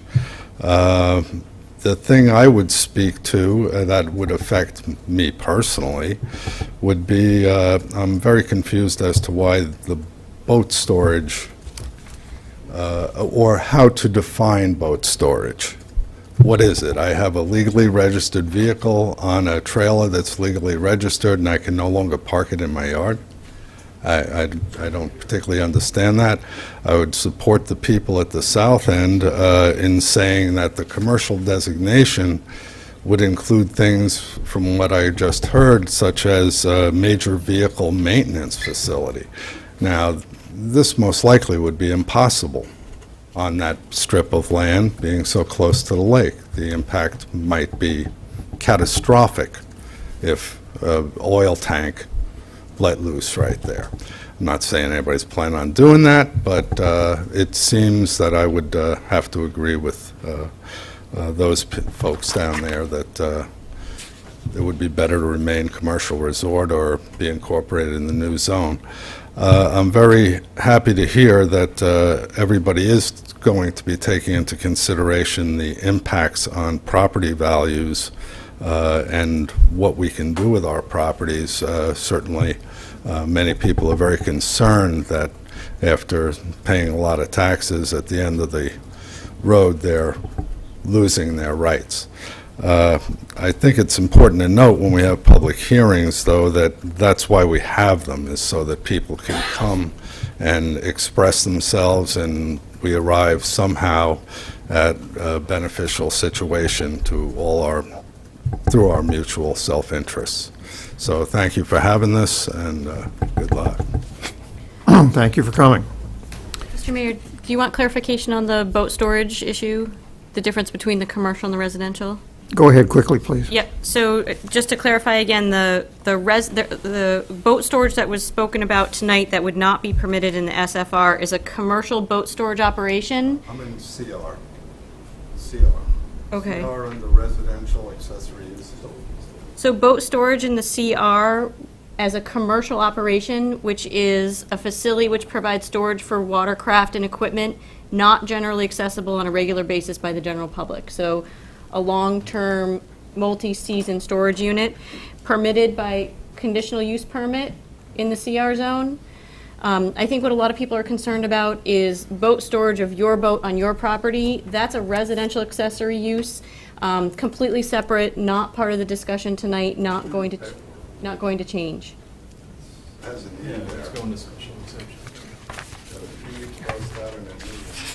Okay, the microphone's open. Who's next? Yes, sir.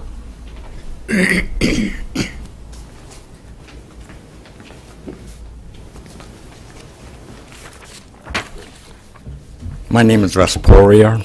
I own at 375 Endicott Street North. I've been coming up here for 40 years. I bought a second home up here 15 years ago. I rented it out. It was a commercial venture as far as I was concerned. I decided to move up here 8 years ago, and I love it up here. I've been in commercial real estate since 1957. I know developers, I know how they think, and I can tell you that if it's not broke, don't fix it. And there are some of these things that I agree with, and some of them I don't agree with, but that's me. But to blanket, carte blanche a whole district and affect so many lives and so many tax bills that may be coming back to you for abatements, and that could affect this town and tax it, is very dangerous. I'll give you some examples. In today's zoning, in the residential uses, on SFR, you got manufacturing housing park. On the left is SFR, and it's there by special request. On the right, it's CR, and it's also under there by special request. You go down 2 lines, and it says manufacturing housing park, exactly the same verbiage. But you go to the left, and it's a permitted use, and you go to the right, it's a permitted use. So when developers come into town, the first thing, they don't care about price. They want to know what's the zoning. What are the side yard requirements? What are the front yard requirements? What's the topography? What's the height requirements? And we have to know that as developers. And, for example, if CVS wanted to come into town, they draw a circle, or we have to draw a circle for CVS, and we have to give them demographics. CVS doesn't want any place that has a majority of children. They want people 44 years and older. They look at demographics by population and age. So they won't put a CVS perhaps at the Weirs because it's so tourist orientated, but they might put it on Weirs Boulevard where it is more apt to be year round, or even people like me who bought second homes and rent them year round. And the nature and character of the neighborhood, like Shauna says, has developed residential, but there are several commercial opportunities on that same corridor, and I would not discourage that type of thing. I want to talk about TIF. I don't know how many of you are involved in TIF, but I've been involved in TIF. TIF is a wonderful opportunity for the Weirs. It's a wonderful opportunity for downtown Laconia. I was involved on a development team on Exit 10 in Hooksett. Exit 10 had 45 acres of gravel pit. It was nothing but a sand pit. It was owned by Midway Excavators. And the town of Hooksett had the vision to attract TIF, like Laconia has recently attracted TIF. And it took 3 years, but in 3 years' time, there was $280,000 in tax revenue in the first 3 years from what was a gravel pit. Now, if you go to Exit 10, it's developed into a mecca of taxable income property, and it's good stuff. These guys come in, I got an odontology clinic there that treats cancer patients. We don't have anything like that in this area. They got to go to Concord, they got to go to Hanover. Why not here? Is this related to the zoning, sir? What's that? I appreciate your comments about the tax increment financing districts. I'm simply asking if you're on subject in terms of the zoning regulations. Yes, I am. Okay. All right. This relates to the zoning regulations. All right. If you could look in, I believe in regulating. I don't believe in elimination.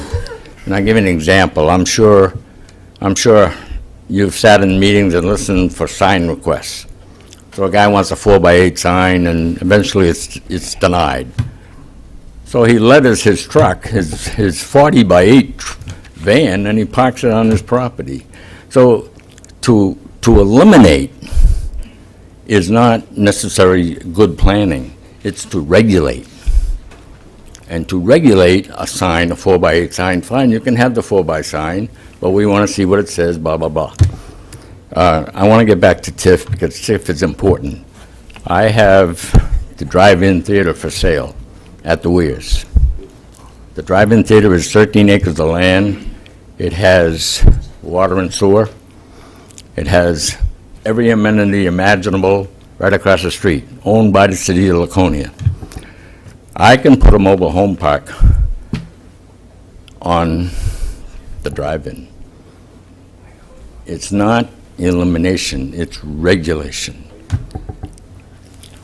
I wish you would look into TIF a lot more thoroughly.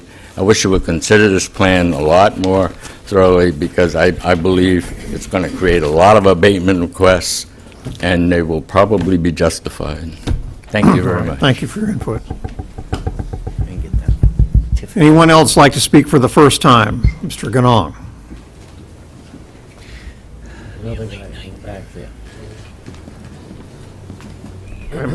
I got one in front of you, sir. You're next.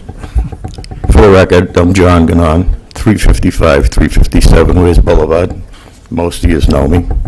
I have a letter here that was dropped off for somebody that wanted to let you know what he thought about the change in the zoning.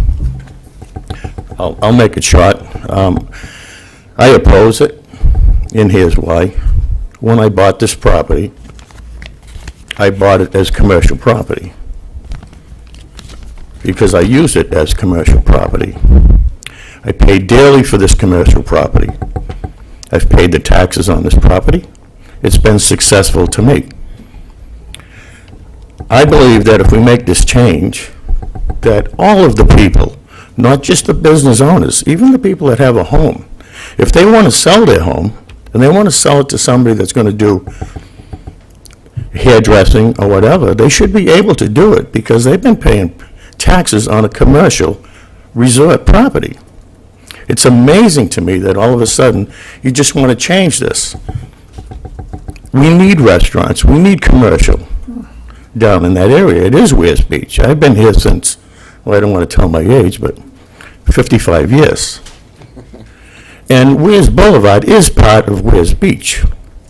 And Weirs Beach is a gold nugget in the city of Laconia. And I'd like to see you guys really weigh this out and get this gold nugget back on track because it's deteriorated over the years. Part of it is because of condo conversions. We have to pay attention to this area, ladies and gentlemen. And I'd really appreciate that. Thank you so much for your time. Thank you. And for the record, the letter that Mr. Ganong delivered is from Anthony and Lisa DuPont, I believe. Own 691 Weirs Boulevard, and they simply raise a question in the letter. As of today, we have not received a notice regarding this possible change. Can we address that? That's an issue that's mentioned by several people as to what, if any, official notification people whose property would be affected by this change are entitled to? So under the state statute, the proper notification for a change as large as this is the legal notice in the newspaper. We did everything possible to get as much information into the local newspapers, through the meetings, through word of mouth as possible. But there is no requirement for official notification to each individual property owner affected. Okay. I'd like to make a suggestion.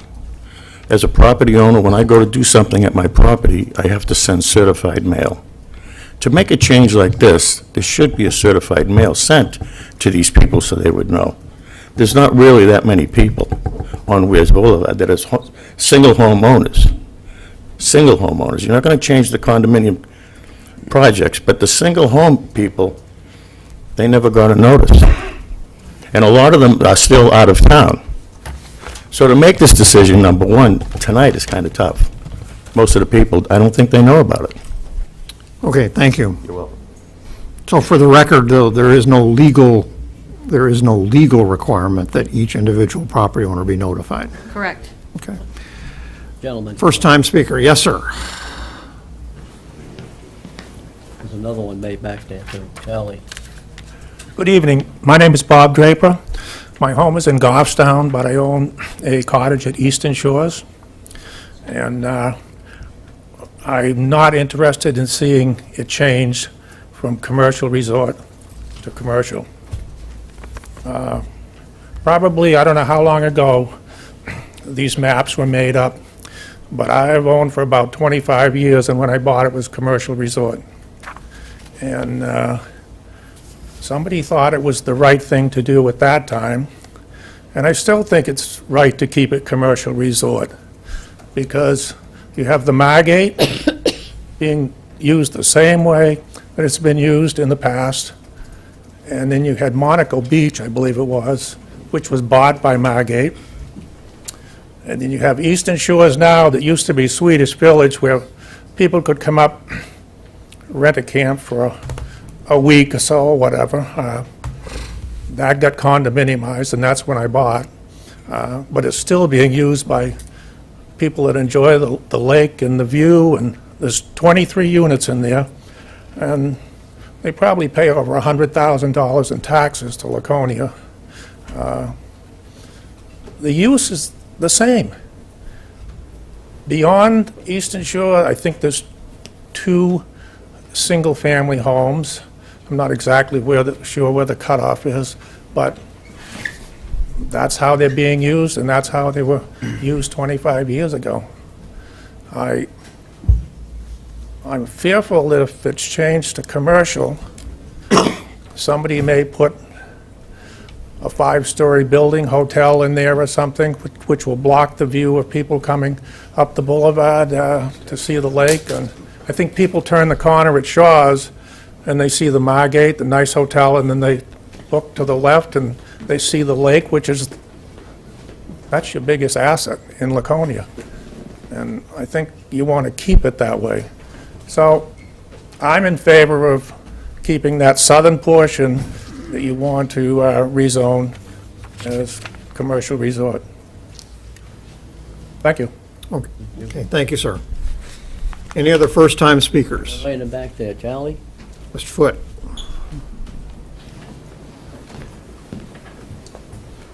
Greetings, how are you doing? Mike Foote, 222 Roller Coaster Road, resident, long time.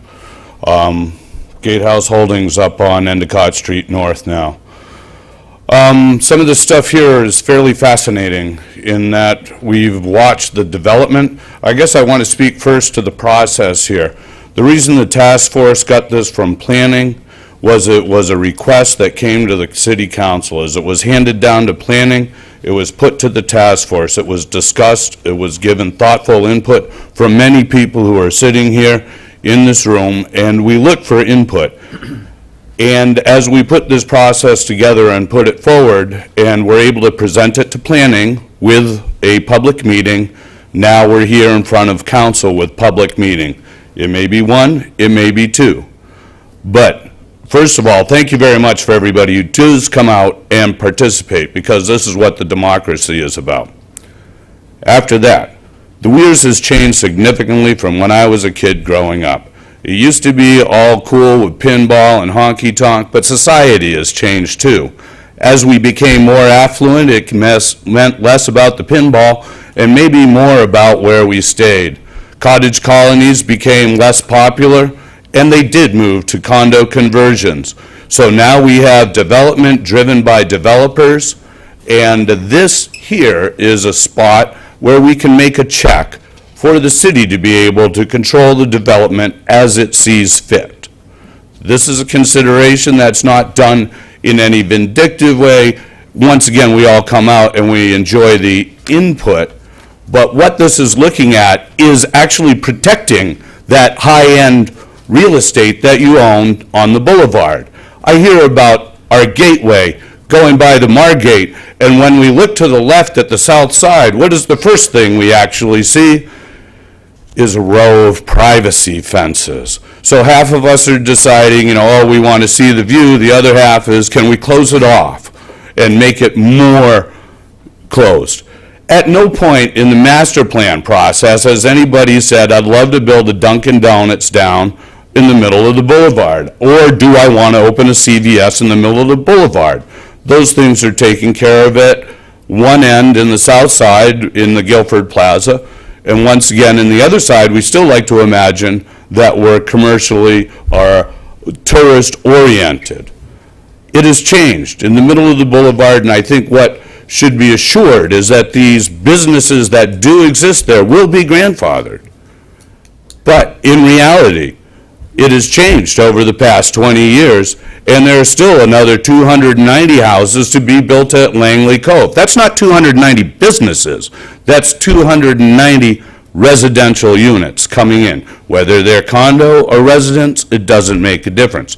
In that, I feel that some of these businesses that will be grandfathered should be able to find a path to be able to make their way, to be able to pay the bills as they do this. These expansions that are happening or will happen, what condominium group are you going to tear down to build the next big development down there, or the next commercial development? So really, what this was put forward, the thought that was put in there, was that this would protect the community in there while allowing the business people who already exist to continue to thrive. Thank you. Thank you. Any other first-time speakers? Yes, sir. My name is Paul Busby, and I own 965 Weirs Boulevard. It's a residential house, and I've coexisted in the middle. I've owned the house about 15 years now, and coexisted with all these businesses. And one thing that I'd like to say is that I think we need to, I'm speaking against the change in use, and because I feel as though we need to spur the businesses that are up there, and we need to support these businesses and leaving them the ability to grow and to possibly sell their business, to do other permitted uses that are permitted now that wouldn't be permitted under the change.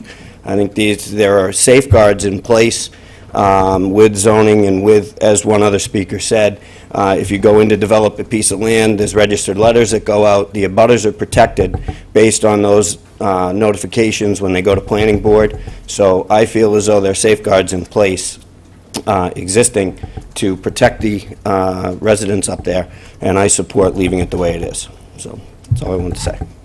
Thank you very much. First-time speakers, anyone else? Okay, anyone who's already spoken would like another 2 minutes? Mine had decided to put his hand up. Oops, I'm sorry. Ms. Macris?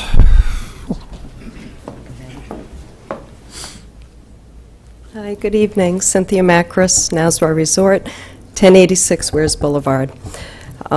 First of all, I'd like to thank you for having this hearing. I know, David, you promised it at the planning board. I do understand that it was put in the Daily Sun, perhaps in February, and I understand that might be the federal regulation or something. But most of the people that do business on Weirs Boulevard and that are residents are not here, I'm sorry, Mayor, to read the Daily Sun in February. They don't know about it. Many people in this room that are here tonight were not at the planning board meeting because they weren't here in April, and they have since come back to Laconia to find out about it. So I think something as major as this, I understand you did what you were legally required, but I don't know if you did what was morally required to inform businesses and residents of Weirs Boulevard. First of all, I'd like to give just a little history. As Paul Fitzgerald said, we've been at the NASWA 80 years, but if anyone is old enough or remembers history, my grandfather, Jim Salta, started at the turn of the century in downtown Laconia. So we have been in business about 115 years as a family here. Turn of the century, he owned most of downtown Laconia. At that time, it was 6 to 7 businesses. So I don't know if any of people that are new know that. He lost everything 1929 in the crash, and a man who owns Granite State Candy Company, a Greek man in Concord, loaned him $3,000 to buy the spring up at the Weirs. That's how we got started on Weirs Boulevard, and that is 80 years ago. We have been residents of the Weirs for 80 years, so I speak as a resident of Weirs Beach, and I also speak as a business owner. We pay taxes, a lot of them, to the city of Laconia for the last 80 years. We pay a lot of room and meals tax to the state of New Hampshire.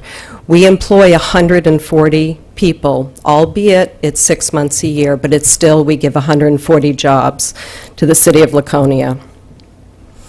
My mother Hope and I want to know why our fair city of Laconia would want to do something so grave to hurt our family business of 80 years.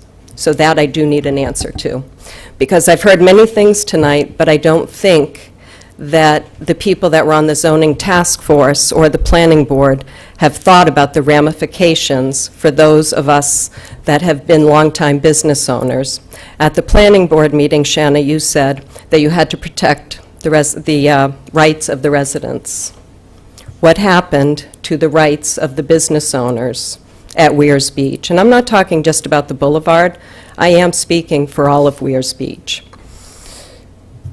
There are 10 businesses, and I don't know, I'm sorry, how long is Weirs Boulevard? 2.5 miles, 3 miles from the Nazwa to the Margate? The affected area is 2.5 miles. So, okay, 2.5 miles. There are 4 motels. You drew the line right at the Nazwa Resort. My first neighbor is Baytop Motel. So my first neighbor is a motel. There's Baytop, Birchhaven, Lazy E, and Birchnell. 4 motels. Lily Lukalani Ice Cream Shop, Christmas Island Restaurant, John Ganong's new restaurant. Paugus Bay Sporting Goods has 3 businesses. On your slideshow, you put up that Proctor's and Paugus Bay Sporting Goods were residential. Fred Clausen hasn't turned residential yet. He is still, what, you have? Yeah. You are still a motel. Paugus Bay Sporting Goods has 3 businesses in it, one of Total Security and 2 other businesses. That's 10 businesses in 2.5 square miles that you are now putting into a residential zone. There are no rights for those businesses. We talked about getting variances and everyone having to jump through hoops to do anything. You know that, as Lazy E said, that if he wanted to do something there, everyone around him or any of those 4 motels would have a problem with it. They could come to the planning board and say they don't want them to expand, don't want them to put a second floor on their cottages. We shouldn't, as business owners on Weirs Boulevard, now have to jump through hoops to do anything to our business. I'm not sure why the line was drawn at the Nazwa Resort, so I take great offense to that, because we have been in business 80 years, and we are a resort. If we want to do anything there, it will be a problem. And I know you say that it won't be, but it will be, because now everyone right next to me, to my property, can say we are residential. We don't want you to have an outdoor speaker permit. An outdoor speaker permit means that we can play a radio. Okay, it's not just having bands. We also have bands in the middle of the afternoon. We don't have them late. We don't go till 10 p.m., which is what the outdoor speaker permit permits. I guess I implore all of you tonight not to do anything to hurt my 80-year-old family business or any of the other businesses at the Weirs. Business is tough enough, and now we seem to be fighting the city just to stay alive, and we certainly don't understand it. Thank you for your time. Thank you. Any other first-time speakers? Come on, Charlie. Sir. Hi, my name is Doug Landry. I own 644 Weirs Boulevard. I'm a newcomer to the area, and I'm still trying to decide who's driving the bus on this. I'm a developer down in Boston. I believe in condos. You know, I don't see any problem with what's being done here. I'm against this proposal. Seems like everything's working. The first thing I was asked when I spoke to Town Hall was, you know, take care of the locals. This doesn't seem like you're taking care of the locals if this goes through. I see these business owners of 40, 80 years. It's you know, you're putting a noose around their neck. It just doesn't seem right to me. And it sounds like the people that are driving the bus are the people that are buying these condos. That's not what Weirs is about. I grew up in Wolfboro. Whenever you want something to do, you come to the Weirs. It's not what it used to be. And then, you know, just in the tone of this meeting, it seems like there's people that just want to shut this down. If you don't want a Ferris wheel next to your house, move to Wolfboro, move to Tuftonboro. There's plenty of places to go. This is a resort town.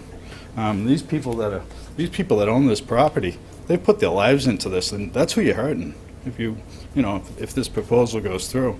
So that's, in the little time that I've been here, you know, my business, we're seeing people come and apply for jobs.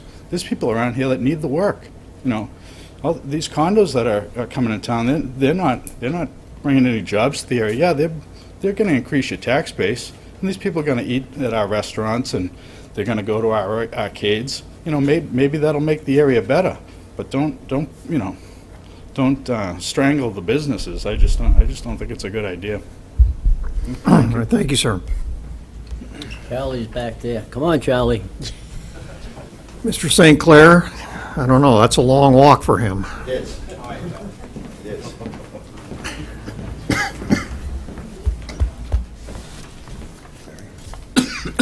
Charlie St. Clair, soon to be at 792 North Main Street, but right now on Messer Street.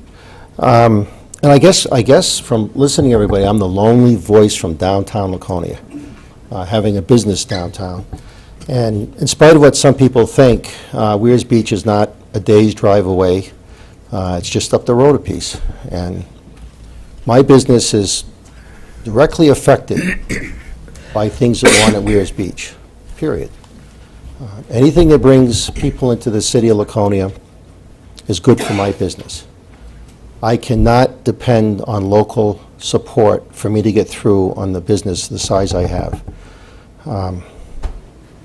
And since everyone's going back in history, to me, being a lifetime resident here, with some little spots here and there being around the area or country, our motel business took a dive or a hit when Interstate 93 was built. And it wasn't just here in Laconia or on Weirs Boulevard, it was right up the corridor, all the way up to the White Mountains, because other longtime residents here will remember that anyone going to Mount Washington Valley, if they didn't go up through the Spalding Turnpike up that back way, they came up US Route 3, which came right through downtown Laconia on Union Avenue, up to McIntyre Circle and up the boulevard. So when 93 went in, we took a hit. We also took a hit here when the size of our beach was decreased to half the size. There's been a lot of little things that have come up to hurt us here. And I think to turn Weirs Boulevard into a potential shore drive, and I have no offense about people on Shore Drive, it's a lovely street, and it's certainly not on what was US Route, well, it still is US Route 3. It's urban compact, but that's US 3. That's still a major highway going north. And to try to turn that into Shore Drive makes absolutely no sense to me at all. So I think it should stay just like it is. And when Shanna talked about, it was a good question, I think, from you, Mayor, about from the Weirs Bridge north and leaving that like it is. And I don't want to put words in your mouth. So if I say it wrong, correct me. But I believe she said that was a good mix. We looked at that, and it was a good mix for businesses and perhaps some residential areas and things like that. Well, I'm thinking that's the same can be said for Weirs Boulevard. It's a good mix now. And it goes by the market. If people come along and they buy out the Nazwa and all these other places and change it like they want it to be, that's fine, but not by decree. And I've read in the paper where some people have complained about noise, and I guess maybe they were confused when they bought their place. Maybe they didn't realize what was going on in the commercial resort area. And when I hear people like that complain about stuff like that, it reminds me of the person that perhaps bought their building or their home next to the railroad tracks, and then they're stunned when a train goes by. And they immediately call for the demise of the railroad or perhaps a track or something like that. So I really hope that you vote this down. I'd love to see it voted down tonight. And I think Joe Driscoll was right, and if I say something wrong, Joe, speak up. But there are some good points in this for different ideas that came up about maybe certain businesses shouldn't be allowed in certain areas. I get that. But to put a blanket over Weirs Boulevard and try to turn it into Shore Drive makes absolutely no sense to me at all. And I can see the speed limit dropping down because they'll demand, well, this is a residential area, so we'll back that up, and perhaps a traffic light or two or a stop sign here or there. It's been talked about before. And I just think this is a terrible idea. And I speak, again, as someone who does not live up there, but as a resident of the city of Laconia, because it's not just Weirs Beach we're talking about. We're talking about the entire city. And this will affect everybody in the city of Laconia one way or the other. And I think badly. Thank you. Thank you. Last call for first-time speakers. Mr. Moriarty. I'm sorry, for some reason I just prefer this side of the room. John Moriarty, just off of Pleasant Street, is my residence in proximate to downtown Laconia. Speaking, I suppose, as a resident, as a business owner, and maybe in some capacity as a member of the zoning task force. And I don't want to step on anyone's toes. I imagine there's a protocol that would edict that the chairman of the zoning task force would speak on behalf of the zoning task force. And so if I'm overstepping that bound, Suzanne, please accept my apology. And also to the other members who did put, as former Mayor Fitzgerald said, so much time and thought into this. But I guess I have to say that since this really started to grow, I think maybe I was listening to the wrong people, and maybe I was confused in my facts. I really did try to listen to what I thought were the stakeholders, and the people that I thought I was listening to, in fact, were not some of the stakeholders. No one's intention was to curtail business opportunity.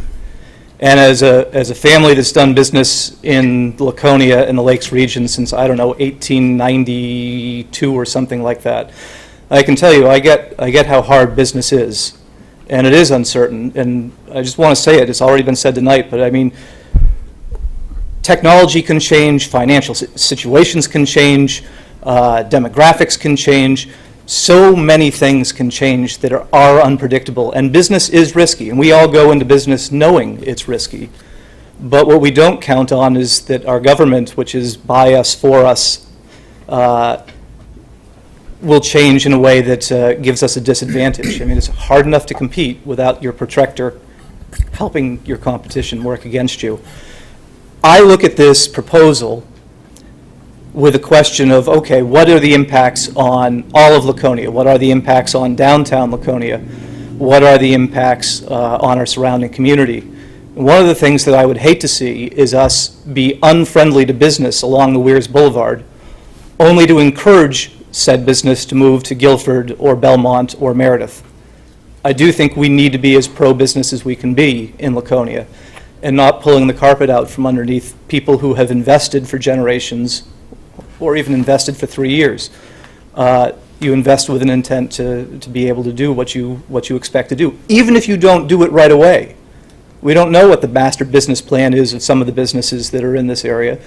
It could be the slow growth, and that they intend to, annex pieces of property along the way and accommodate parking and boat docking, and it truly is a valuable resource. So I guess my perspective is that I want everyone in the room to know that should the city council decide that, yes, there's some good things here, but we miss some of the other things, let's send it back to planning, or let's send it back to the zoning task force, that I think the zoning task force and the planning board would listen to what's been said tonight and really take it under advisement, and probably would try to come up with something that would work well. But again, I shouldn't speak for either the planning board or the zoning task force, but that's what I would like to see. Okay, thank you. Any other first-time speakers? Last call. Mr. Schuster, you wanted another 2 minutes? I just wanted to address some of the thoughts about the aging cottage communities and how they're not what people want today. We're one of the 3 remaining on Weirs Boulevard that's directly on the water. Okay? And our population that comes and visits for now a day, maybe 2, or it used to be weeks, but they come and they find our place and love it. And it is their only way to get on that lake, because there is no way for a person who does not have the ability to buy a condo to get on the lake. You can't go down and sit and relax on the raft, because Grandma's Camp got overtaxed, and they sold it, and they built a big monument. There's no longer that way that they can get to the lake. Our places are still that way. Okay, they're important. And I do take offense to how this was handled, and I hope that you do vote it down. I hope that you focus on things that the citizens need, which is their right to enjoy the lake. Because the more you develop it and turn it to condo, you go down to 1%, and you become exclusive instead of supporting the citizens, which are paying the salaries and paying the taxes. Thank you. Thank you. Anyone else like an additional 2 minutes before we close the hearing? Okay, I'm going to declare the hearing closed at 11 minutes past 9. So we, almost exactly 2 hours, huh? And we thank you all for your participation. This item is on the agenda tonight down the road under new business. And before we move on with our other agenda, since we have so many people here tonight, my sense is that given the lateness of the hour and whatnot, that we would probably not take detailed action on this proposal tonight, but I'm certainly willing to listen to anyone on council who would wish to take action tonight and serve notice of that. Councilor Hamel? I'd just like to say that how this all came about. First of all, I would vote no on this tonight if it came up.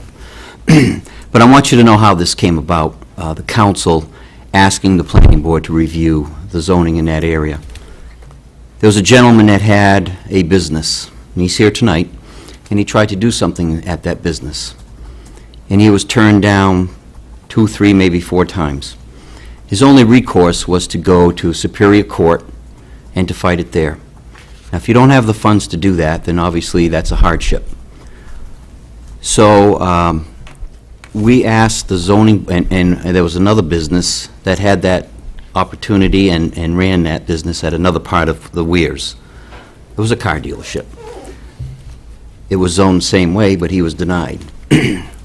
So we asked them to review the zoning for the whole area. There was things that made sense, things that did not make sense, of what was allowed or not allowed. It's absolutely no intention of mine, or probably anybody on this council, to beat down any business owner that's there now or in the future. The gentleman that came up said he spent his whole lifetime building his business, and maybe he'd have an opportunity to sell it or whatever, and maybe it would stay the same, maybe it wouldn't. Well, that man made an investment in that property, his whole family for years, and a lot of people on that boulevard did the same thing. And I would not vote for anything that would change that.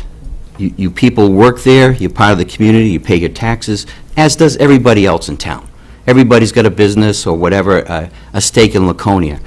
And this council, I believe, over the 10 years that most of us have been here, has been very business ownership friendly. We've tried to do everything we can to bring business into town, bring events to town that are good for everybody. And as long as I sit here, that's the same thing I'm going to do in the future. So my suggestion would be, and something else that kind of disturbed me was that most of this information or information gathering was done during the winter months. Now, the Weirs is there during the summer mostly. Seasonal residencies, seasonal businesses and all that, and a lot of you go south or whatever. And I'd like to know how many that are here tonight made it to the public hearing for the planning board. Just raise your hand for me. Because it was said that there was probably 5 or 6 people that showed up to that meeting.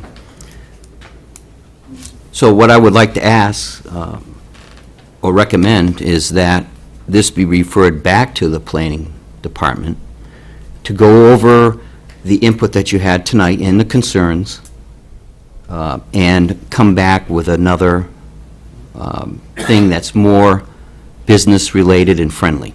The businesses that are there now deserve that respect, I think. Counselor, I don't have any objection to that course of action. My only question or concern would be that we as a council have not yet had a chance to discuss this and are unlikely to do so That's tonight, fine. given the hour. So I'm thinking that probably we should have that internal discussion so that we can do more than just ask the planning board to reconsider it if that's the will of the body, but to make detailed recommendations in terms of areas that we might object to. That's fine, I don't have a problem with that, but I think there are things that need to be addressed. Certain things probably shouldn't be in that area, but to change it drastically like this from what it was and what people So I think we invested in. should detail that kind of stuff before we, if we're going to ask the planning board to consider this further, I think we need to give them a a rather detailed answer as to what we object to or think needs further thought. Counselor Bounds, Yeah. who is our representative on the planning board. Yeah, and I'm going to speak for the planning board, and I'm going to go out on a limb and sort of speak for the task force that sort of addressed this. I am surprised at the reaction, not as surprised as I was when we heard this before the planning board originally, and I said I'd be sure to get this on for a public hearing with respect to the city council and use that option. But I really want everybody in this room to know, or at least to believe in some way, that the task force and the planning board has no intention of, as Charlie put it, throwing a blanket over business on Union Avenue, as you put it, as Macris, of hurting your family's business of 80 years. None of that was in the agenda or on the plate. It was actually, I think, considered by members of the task force that they would be enhancing your property values and your business. And that might have been just a mistake, but nobody had an agenda to do something that was harmful to the city of Laconia. Everybody had an agenda to promote the city of Laconia and promote business. And having said that, whether you believe me or not, but I think that that's true. But I think we ought to just table this and set it up for a discussion at some future meeting and put some real input into what it is or what it is we don't want to do as a city council with respect to these recommendations. So is there anyone who would object to notifying the public at this point in time that when we do reach this on the agenda, that our intent would be to table it for further council discussion? Is that fair? That's fine with me. Table it to when? After the budget. Well, I don't know what our agenda looks like for the next meeting. It may already be booked. I think we need to go through the summer. Go through. I think we need to get input through the Let summer. all the people get here, and then they So can come these to it. people are going to be upset throughout the entire summer worrying about. No, I think so that you can give the summer residents a chance and the summer business owners a chance to come in and speak. I think there's been a pretty fair representation of what. Councilor Lippman? Consider making, if it's permissible, a motion to withdraw this proposal from consideration, understanding that what Councilor Hamel described was that the reason this got kicked off to begin with was to try to help people that had come to the council that were stymied by the existing pattern of regulation. So if that would be permissible, I think we can put people at ease, but also understanding that there is some good work that came out of this process that, and I don't know what those specifics are, but listening to the public testimony, there were some comments to the effect that there was some things interesting that came out of this. But, I'd like to put people at ease and take the time to reboot this, so to speak. Wow. So your intent would be then, when this comes up on the agenda, to have a vote and vote no? I would just soon take that action now, as proposed that we vote no tonight at this time, with the understanding that we're going to try to come back to try to help address the situation that was brought to us. That. So what's the mechanism? The mechanism would be is that we're voting no on the proposal. That can be one motion, and we can then take up a second motion, which is Which would be to reboot the process, for lack of a better term, with respect to allowing, just an example of one of the things that we dealt with is that you could, the business owner that came forward and said, I'd like to do this on my property, which was a business use, he couldn't do that, but if he wanted to open up a sex shop on that spot, he could have. which would have been even more detrimental to the character of the Weirs, okay? So, we do have some things that need to be fixed here, but this isn't the solution based on the public input that we had.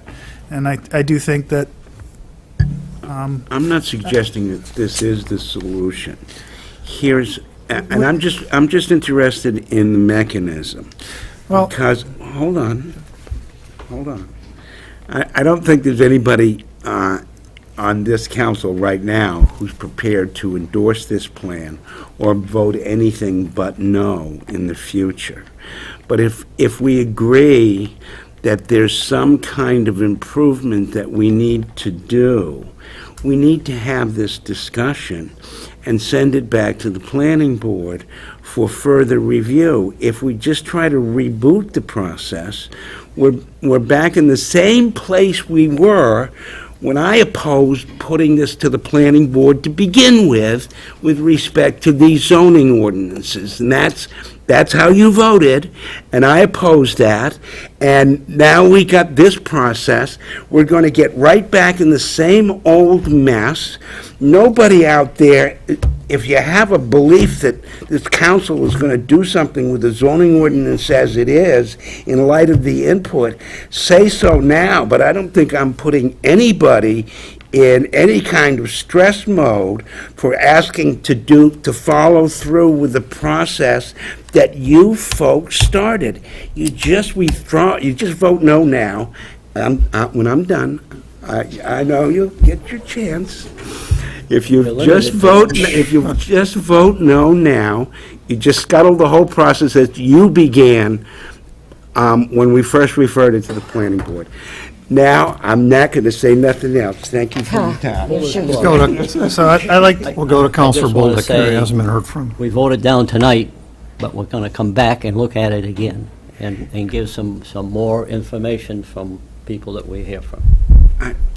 Clerk has All I care is that we don't scuttle the mechanism and we don't scuttle the effort to do this, And what you're saying is let's vote no tonight, but refer it to go further. That's right. That's. Yes. No. And now we The clerk would like some input. Council rules of procedure state that after a public hearing, if a motion is made, it shall be in the form of an affirmative motion. You can choose to make a motion, but it has to be for the proposition, and then vote You not can to vote it support down, right. If you should choose to lay it on the table, there's no set time for taking the matter up again, but it can't be discussed without the majority side bringing it forward. Right. That's fine. Okay? That's fine. Those are your only options. So we can make a motion in favor of. And then vote it down. Yeah, it has to be an affirmative motion. So I'll make that motion Well- to approve. Second. First of all, we are not under new business under the agenda at You this haven't point in closed time. this yet, have you? So we would need first a motion to suspend the rules to take up this motion now. I'll make that motion. Counselor Lippman moves to suspend the rules so we can proceed to cover this one motion under new business, seconded by Counselor Bolduc. Any discussion of that motion? All in favor of suspending the rules, please raise a hand. Voted 6-0, the rules are suspended. All right, under new business, we're going to take up the proposal that is before us from the Laconia Planning Board to change the zoning as presented tonight in the commercial resort zoning district. So a motion would be in order to approve that proposal. I'll make that motion for purposes of getting it on the table. Moved by Counselor Lippman. Is there a second? Second. Counselor Bear seconds the motion. Is there any discussion of that motion? All those in favor of adopting this proposal that came from the planning board with regard to commercial resort zoning, please raise a hand. All opposed, raise a hand. Vote is 0 in favor, 6 against. The motion is defeated. The proposal is defeated.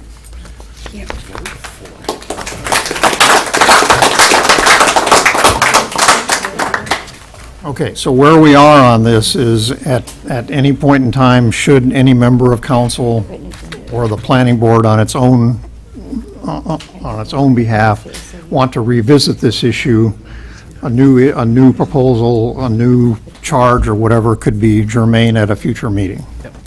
Councilor Lippman. Yeah, I'd like to suggest that on this issue and some other issues before the planning board, that I don't know if it's a proper context to propose this, but it'd be good to have a joint meeting to have a discussion about not a specific proposal, but about Before it gets some here. direction. The Yeah, parameters. the parameters, and get some back and forth on that.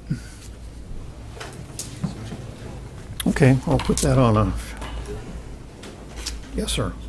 Could I ask it, would it be too much to ask that if this were to be tabled again in a public forum, that anybody that's gonna be either a financial gain or a financial loss to their property that's involved in a zoning change, that we be notified by letter? Well, I think that's an issue that will be addressed, yes. I think we were unaware of what the law was and the minimum requirements of the law. And that will certainly be an issue that'll come up in the future. Okay, anything else on this topic tonight? Thanks for coming. Is that an issue? All right,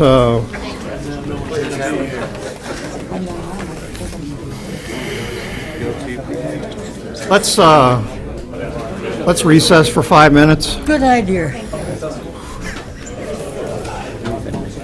Remind everyone that we're still, remind the council that we are still live.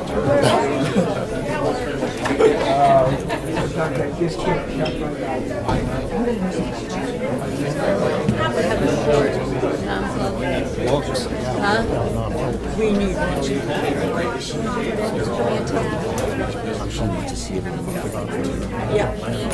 Many, many times. I thought you said something else. Yeah. Yes. Oh, I'm full-time working there too. Really?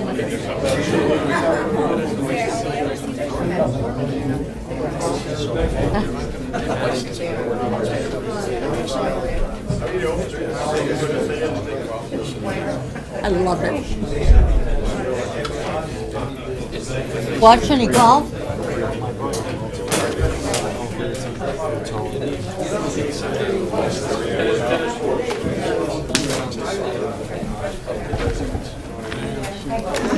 I know, I'm opening the bag. I'm the council in Ward 6. I never got a word from anybody.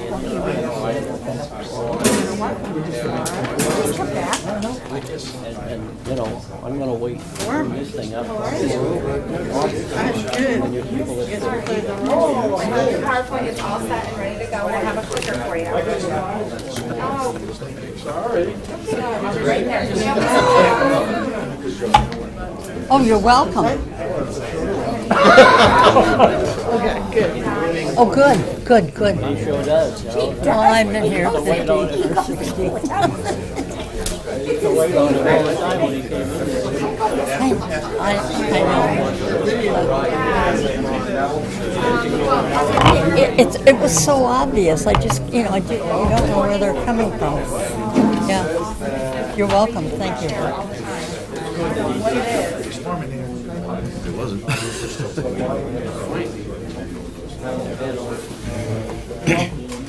Coming out. Thank you, Henry. I'm gonna go okay with see the restaurants across the street. Hi, how are you? Good. All right, what you got? It's a shorter version. That's the whole reason. Oh, I can't say that I'm upset. I'm sorry, I really can't. Back to this. We probably had a better time than you guys. Well, we were watching you guys sweat it out and trying to figure it out. If we wanted to be done, it was better out here than in here. I prefer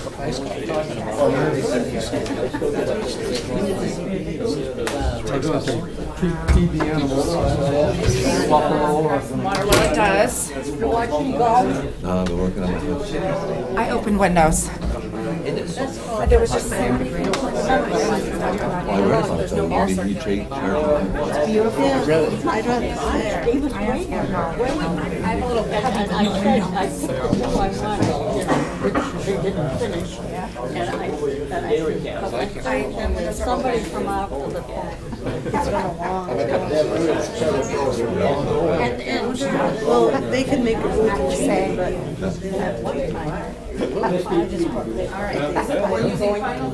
Going. Yeah. Nice to see you. Thank you.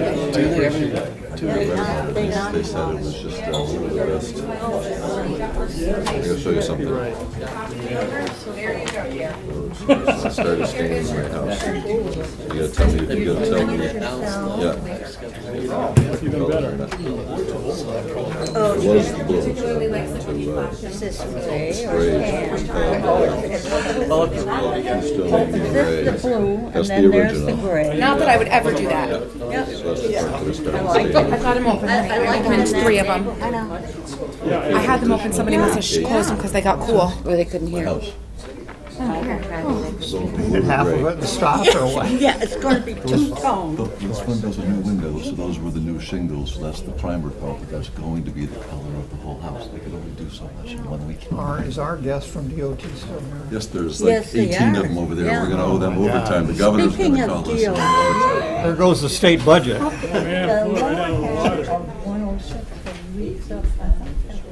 At least it was cooler in the other room. This window's not bad. Just barely She just opened it. Oh, did she? True.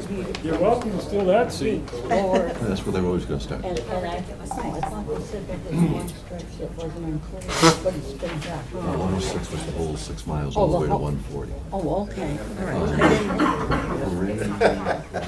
Now we'll let them turn on till school starts. Starts at, And it's not me.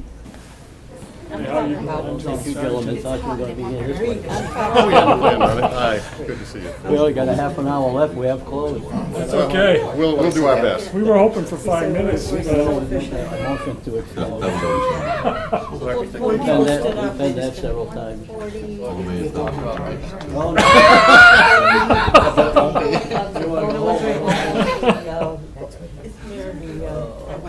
Yeah, and it should keep going all the way. That's why it's not. Thank you, sir. Happy Mother's Day, man. Thanks. She was actually 6 You months too, old Amy. on Mother's Day. Thank you, they did a nice job. She was, she turned 6 months old on Mother's Day. Oh, my God. 6 months? Yeah. All right. Got a long ways to go. I don't know, that 6 months flew by. Well, I had a great Mother's Day. Did you? All right. The older you See if I get, the can find a better they picture for you get. of her. Because the wants you to kids manage get it. old enough. How far he wants you to manage it. You know, she was so bad. Born 6 months ago. 6 months ago. That's the day after she came And of course, they're home. getting That's old. yesterday. My son will How be big she is.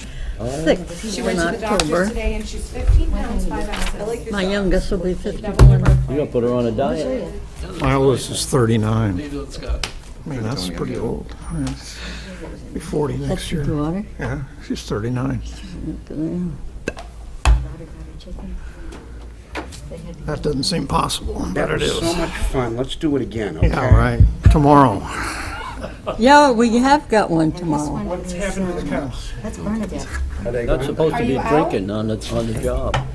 Are you out of cups? I don't see any cups over here. He's Well, got when I one. took mine, there were 2 left. And I took the last one, I think. Oh, you There took might the be last some one. there. On the other where side. public are, but I'll get some tomorrow and bring them up. I wasn't aware we were out. Shouldn't be drinking anyway. Okay, let's rock and roll. Now we get to go back. Okay, City Council is back in session at 9:35. Oh, my Next up God. on the agenda is a presentation from the New Hampshire Department Transportation Now we get to do this. with regard to the Weirs Channel Bridge, and I understand Mr. John Sargent is with us tonight, Yes, I am. and you have some company. Yes, this is Mark Richardson and our consultants from CMA. Good evening. I'm Mark Richardson. I'm the administrator of the Bridge Design Bureau for the Department of Transportation. As you know, John Sargent is here. He's the project engineer that's been assigned to oversee this project. And also with us is Jason Burdette and Jason Gallant, that are members of CMA engineers that are the consultant firm that's been retained by the department to help us with this project. John's going to go through a brief presentation of the general overview of the project to show, what the condition of the bridge is, some of the constraints and issues that need to be resolved as we go ahead with this project and talk about possible solutions for it. I can't help that. Good evening, everyone. This is the Laconia 16144 project. It's route, excuse me, it's Route 3 over the New Hampshire Railroad. right by Weirs Beach. Give me the clicker here.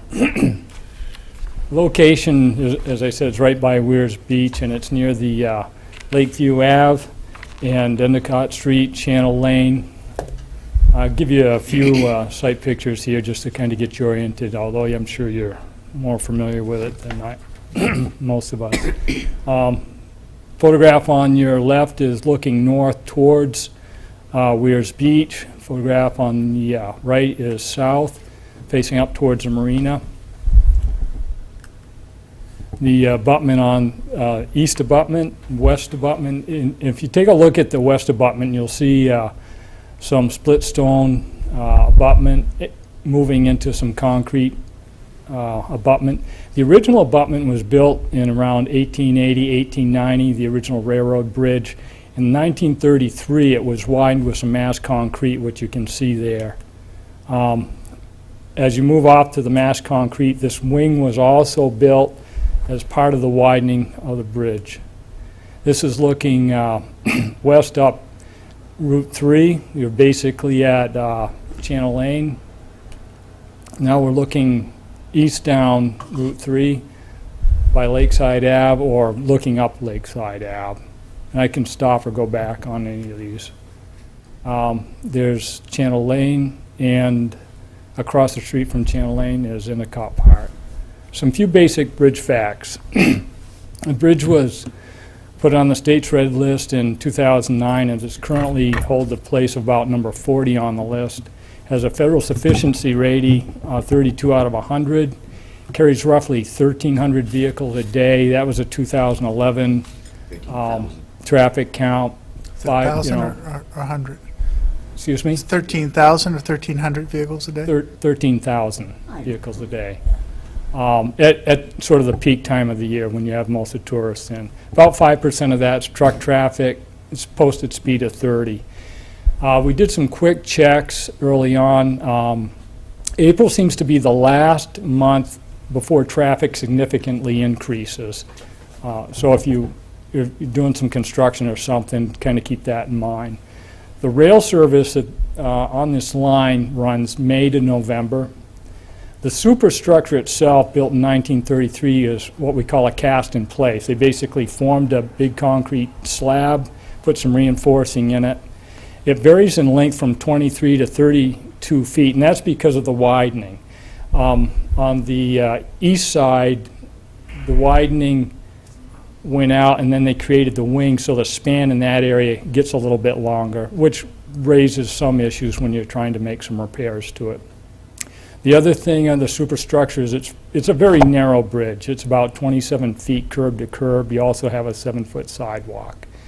The railroad clearance is 17.5 feet. The substructure that we looked at there, the abutments, is primarily those granite blocks with some mortar rubble masonry in there. There's no existing record of their construction, but about consistent with 1880, 1890. And it also had the wings widened in 1933. This is sort of what the cast and praise concrete deck looks like. It's just a lot of concrete. In the bottom of that, you would see some rebar. Some basic. So can I interrupt you for just a second? You don't need to go back to the map, but I'm confused here about what we're talking about. Where is the start and the stop of the bridge you're talking about? Oh, I'm sorry. I can jump back and only take a second. That red right there is the bridge. And if you can kind of see the railroad, and you can see how it sort of flares out a little bit on the top part of that red. So we're not talking about the channel bridge. Oh, no, I'm sorry. I'm sorry. This is just the railroad bridge. Yes, this is a Route 3 railroad bridge. My apology. I didn't get that. I guess I didn't make that clear enough. Never went through there? So it's a cast-in-place concrete deck. Some of the features, you can see the blast plates in it, the deck, the concrete widening, the masonry, whoops, excuse me, and the rail line that has a 17.5-foot clearance. Some of the inspection photos will show that the concrete is spalling. The rebar is starting to show. Mortar rubble masonry is actually in pretty good shape. I mean, it needs some pointing up, and if you take a look up on the right, you can kind of see a transition in the block. That's actually a widening of the 1933. On that abutment, on the east abutment, they added some additional blocks rather than going to the concrete.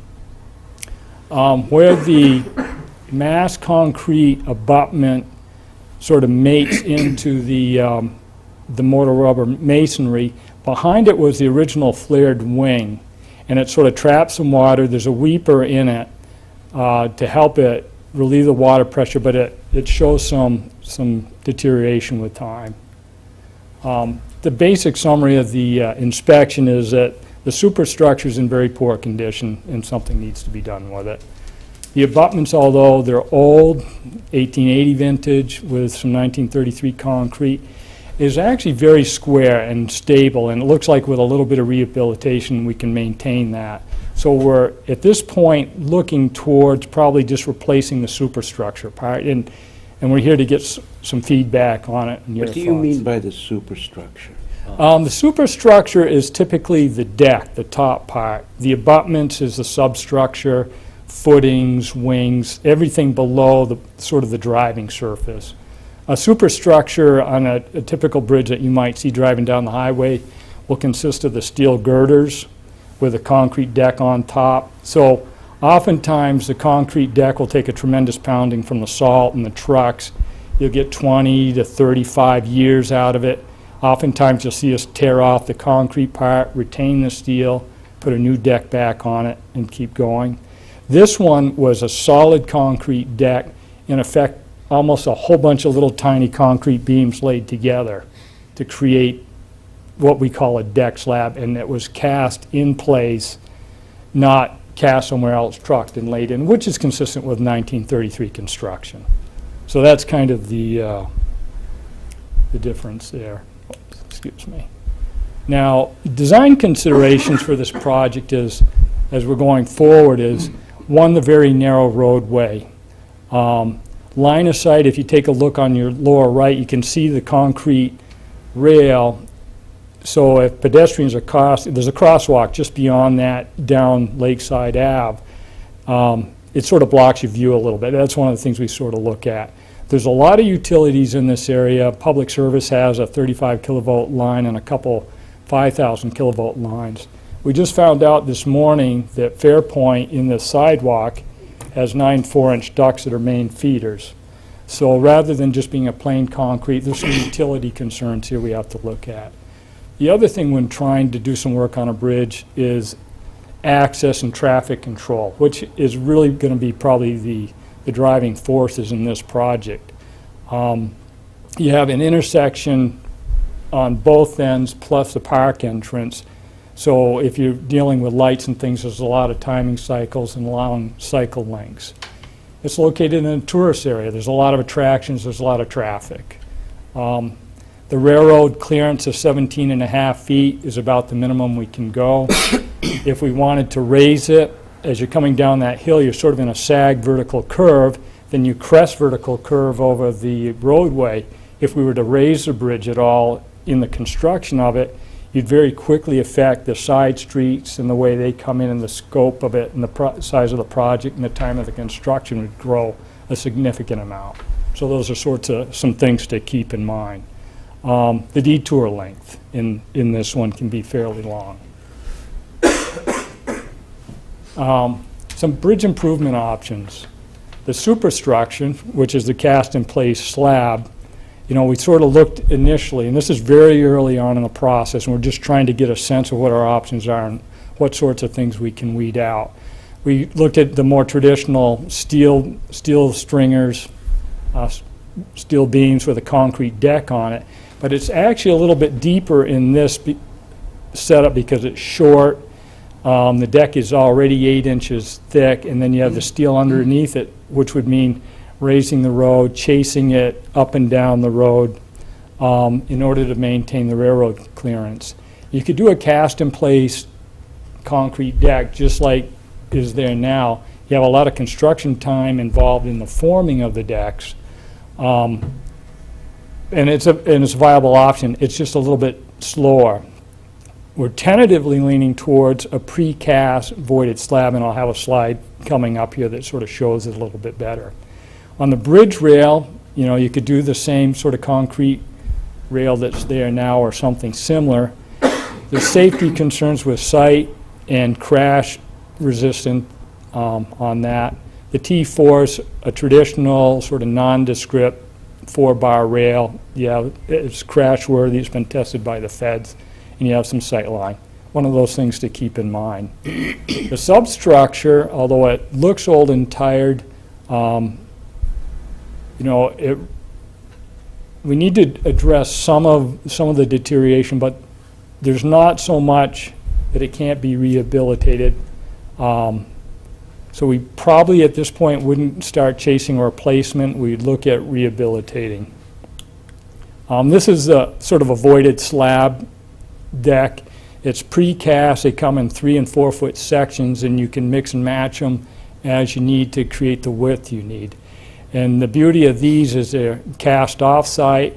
They can be trucked in place. A crane can swing, drop them in place, and you can pour a little concrete overpour to create the crown in your deck and your sidewalk, and you can get in and out about as quickly and as efficiently as possible when it comes to a construction method for a shorter length bridge. How long? If we use accelerated options and you hold my hands to the fire, we might be able to do it in about 4 weeks. That would mean from the point that we go in there, tear it down, get the slabs on there, get some concrete on there, and can start moving traffic. Typically, when we have a very aggressive structure like that, schedule like that, rails, sidewalks, and things will cordon off with some Jersey barrier or something like that, and sort of that cleanup work can go on for a while afterwards, but you're back to sort of 2-lane traffic. Whoops, excuse me. Just want to touch on utilities real quick. Sort of already covered it. We have public service, Fairpoint, MetroCast, fire alarm system, sewers. As long as we're staying up, it looks like initially our first issues will be public service, because the power lines, you have to stay 15 feet away from the lines with cranes and cables as you lift stuff. So if we have an accelerated type construction with voided slabs or something similar, you need some crane swings away from the utilities.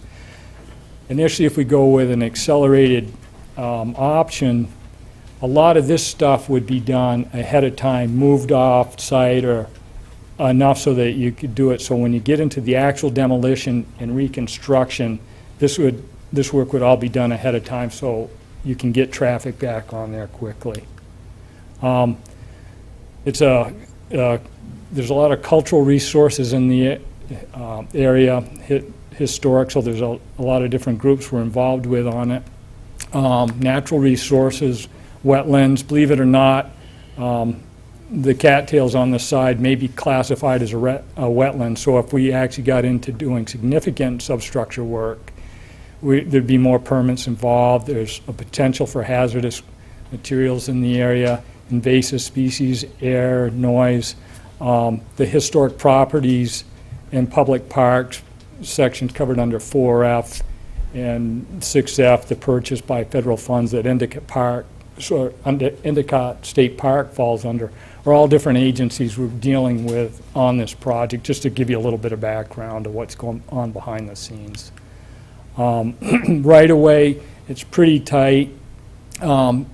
Likely would need to get some temporary construction easements, the ability to set on someone else's land to use a crane to swing something in place, those sorts of things.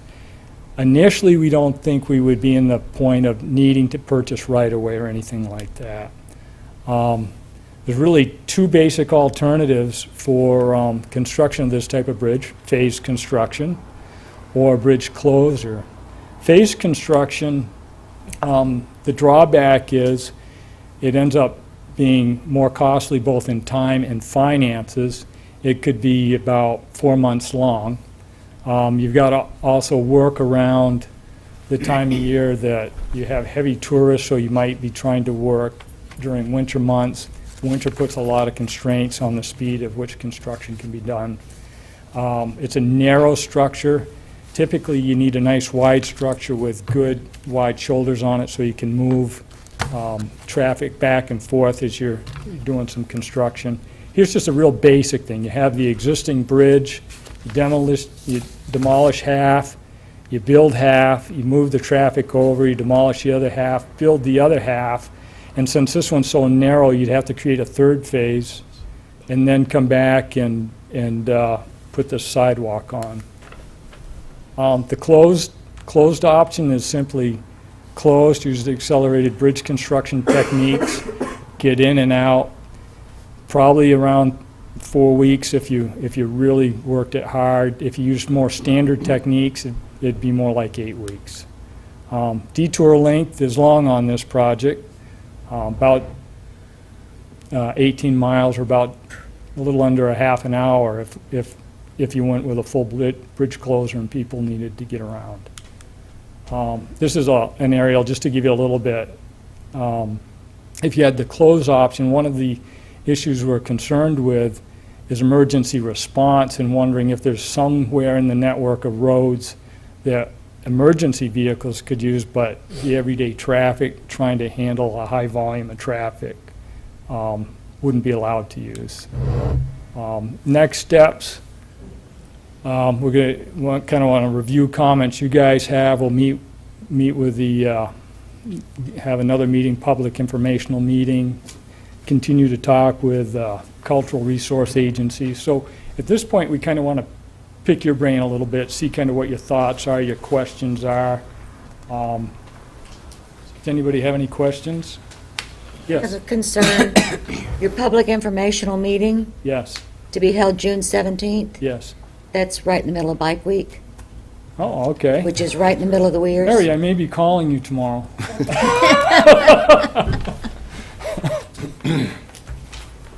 We can work to reschedule a different date for that. Yeah, that was, I just called Mary. Typically, it follows this meeting about 6 weeks to give you guys enough time to kind of think it through, come up with any questions, and put it together. Yes? You won't have to put more clearance underneath, you're gonna leave it right where it is. We've talked with the rail people, and they can stay with the 17.5-foot minimum.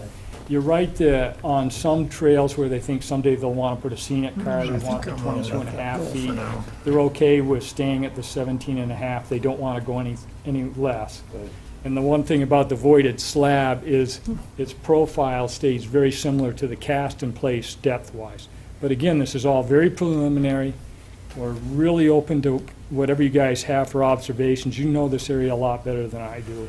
Feedback you have. So you do it probably at the end of the summer, in the fall area? That's right, we're going to talk about schedule. Yeah, scheduling, let's see, is it?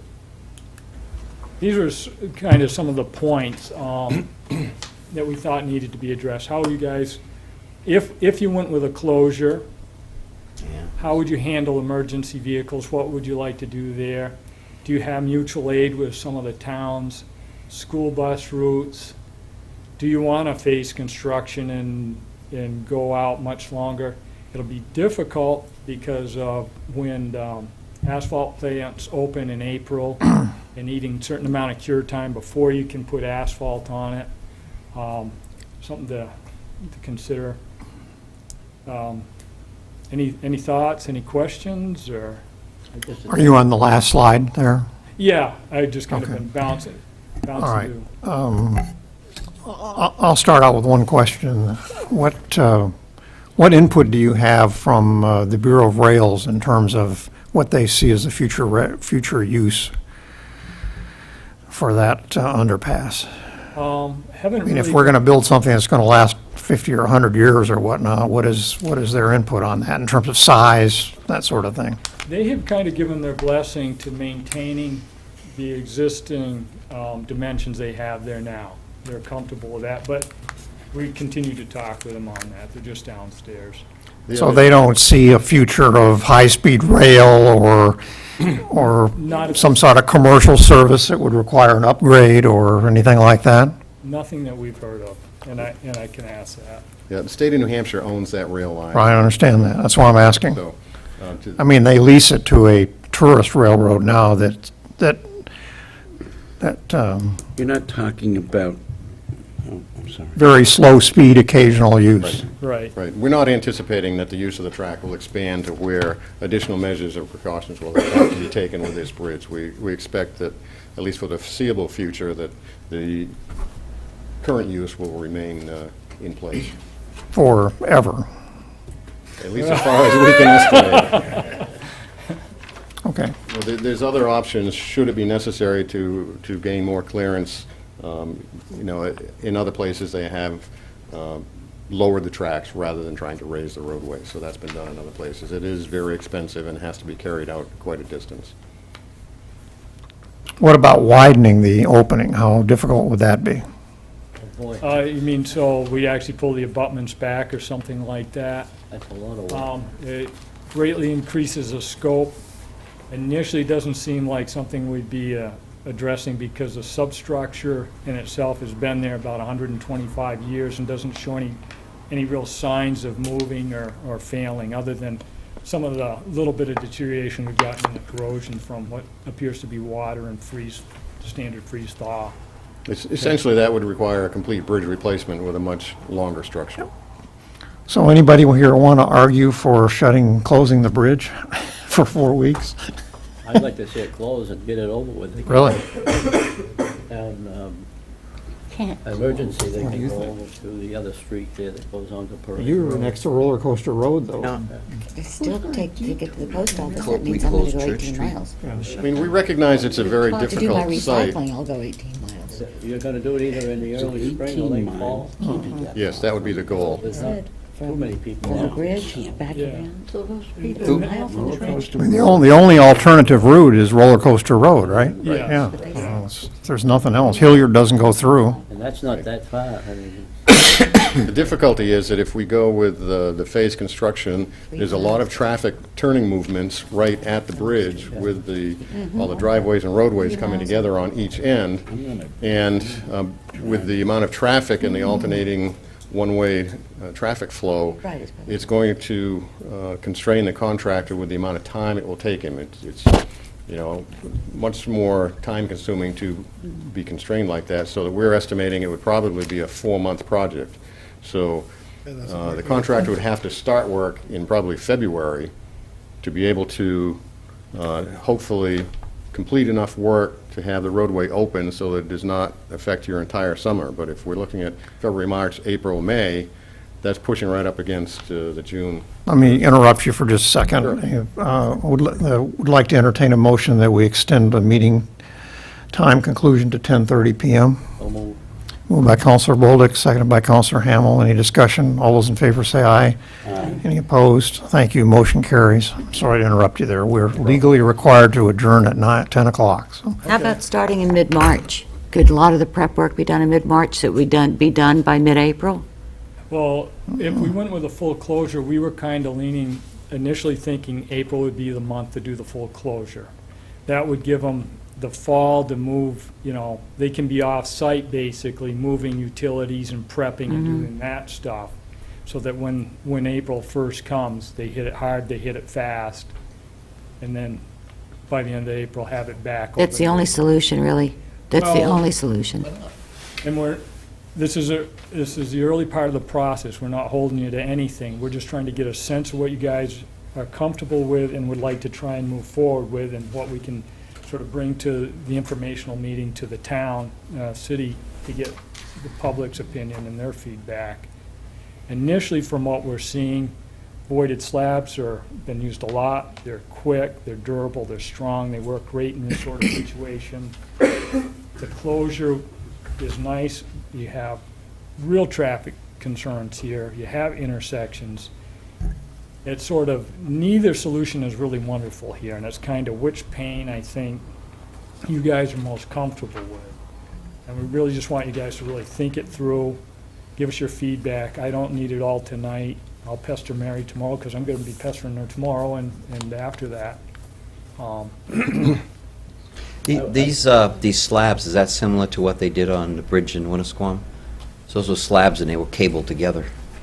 Yeah, that sounds like it. I'm not from- Those were full-depth precast deck slabs set on steel beams. So Right. it's a similar concept. Oh, okay, Only yes. in this case, the voided slabs act as the beams and go for the entire span. But yes, they would be cabled together. It would after be they're on set this in place project as too? well. They'd Yes. be cabled together? The voided slabs are traditionally great at these lengths of like 30 feet and smaller, 10, 20, 30 foot, which just falls right in the center of. So what you do is you stack them all up, you put some cables through the sides that you put a lot of pressure on to pull them up tight, and you've put concrete in it. Then we put a concrete overlay on it with some rebar, which also makes it work as a monolith and gives you all the profile and stuff you need for your super elevations.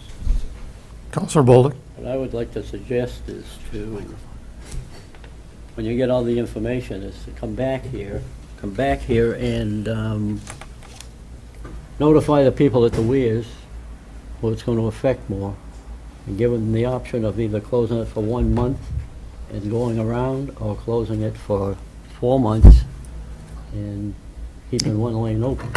I would think that all, Right. That's essentially what we're doing here. That we're very I want early to in the give them plenty of process. time to think about this and come back. And, We're very early in the process, and that's part of what we're doing here, is presenting some of the difficulties with the project to you folks first, and then, June, July, we'll be going out to the public to have a similar presentation with them to get feedback directly from the people that are in, that area and affected saw by what it. happened here tonight, so. Yes. Counselor Lippman? Get them all together on this thing. For number 40 on the red list, what year would this potentially happen? We're looking right now with the current funding, we want to have plans developed by the end of 2016, but construction funding is not available until 2019. 2019. Correct. How was that funded? Is there, It'll be is it federal funds, total, yes. no city co-pays? No or- city, completely a state-owned bridge. State-owned bridge, you pay for it. We Exactly. pay for it anyway. I'm sure you've had enough fun with the Main Street Bridge. Yeah, we are. That's going good. Very good. So again, we're just... So we have some looking- time to think about it. Yes, absolutely. We're just presenting the information and some of the concerns we have with the project because... Thank you. You folks live with it every day, and you're more familiar with it, and we'd like to see what your Yeah. thoughts and comments are, and then we'll bring those up at the public meeting. I think, obviously, what's very important is a public meeting. Because one of with the Fair Street Bridge that we did, I don't know, maybe 8, 9 years ago now, time goes by quick, but that bridge, our intent was to shut it down. Right. So that it would reduce the construction time tremendously. But the businesses didn't want to hear that, so we did it partial, deck one side, deck the other side type thing, and leave it open. So, That works very well in that situation because of the relatively low traffic counts on Yeah. that bridge, but here... but I think part of the problem up there would be too, shutting that down totally, you'd leave one side of that bridge more vulnerable to emergency situations, where the fire station's on the other side and wouldn't be able to get there from here. And relying on the next town over as a volunteer fire department. And it's a long So, ways from is there. that an hour that they're going to get there, 45 minutes, a half hour? So if we send a truck unless we station some trucks up there somehow We'd to have have them preliminary there. conversations, and we could stage a truck on that side. We could certainly work it out with Meredith of maybe staffing some extra there to get response from Meredith. So that's definitely something we've already Yeah, had but some some have to initial consider discussions about. that, and ambulances and things, because now the ambulance would have to potentially go to the bridge and turn around and head all the way back and around to the hospital, so Right. it's a That's long... one reason we wanted to put out the possibility of going down Channel Lane and then back up to Hillard Road to get around the bridge site there, even though those are not, exactly city streets that are used very often or anything like that. But for emergency response, we thought that might be an option if it was workable. We can explore that. Hilliard Road? No, not Hilliard Road. You're talking about, That is wrong. There is no other road. yeah, the one Down. next to her house, her place. Roller coaster. Roller Coaster Road. Well, that's what yeah. Any other questions? That's what I'm saying, that's a long ways away. Yes, Hilliard Road Roller is Coaster up on Road the is hill. a very long ways around, but for emergency response, we're looking at going across the Channel Bridge, turning left onto Channel Lane, going up through, I think it's the mobile home park, onto Hillard Road, and then back out to Route 3. Oh, okay. Yeah. Okay, so that, for emergency vehicles. Okay. For an ambulance, not necessarily for an engine, but for an ambulance, we Go could ahead, look cross- at making cross- sure that. Is there a crossing across the track down and through there? Yes. I think it's an at-grade crossing where they'd be driving across the tracks. Oh, okay. Emergency You can vehicles get go to, through you there? can get to Hilliard Road from Channel Road? We could make Make it- the appropriate adjustments for that month for an ambulance. I private wouldn't property. be putting a fire On engine. private property. The train probably wouldn't be running in that time either, right? No, and that's the So other could thing. you, like, gravel over the track in that area, and so, but the track wouldn't be able to be used, obviously, but, Yeah, there may be approaches with pavement up to the tracks. I'm not sure. I haven't gone through that area, but yeah. that could certainly be done. But as John said, Guess anything's possible, Sounds right? good. it's a question of, a lot of pain for a short time or a lesser pain for a much longer period of time. Well, that's a good subject for a public hearing. Yes. Should be enjoyable. Pain is Marathon always a good subject. So we'll be in touch to reschedule the informational meeting, and we'd be glad to Do they have receive a any cost input. on this? Just curious, rough cost? Roughly 1.5 million currently, 1.5. give or take. It's very preliminary. And if we go with the phase construction, it increases the cost and timeframe, so it's most likely going to be in the $2 million. Makes sense. So the railing, you'd be looking at a more traditional aluminum It's not Set. aluminum, it's steel. steel. It's a T4, it's crash tested by the federal government for highway use. It's not- similar to the Elm Street Bridge. Oh, It's very unobtrusive. Okay, I personally like it, but that's. it's like the Elm Street Bridge. Very similar, yes. thank you, gentlemen.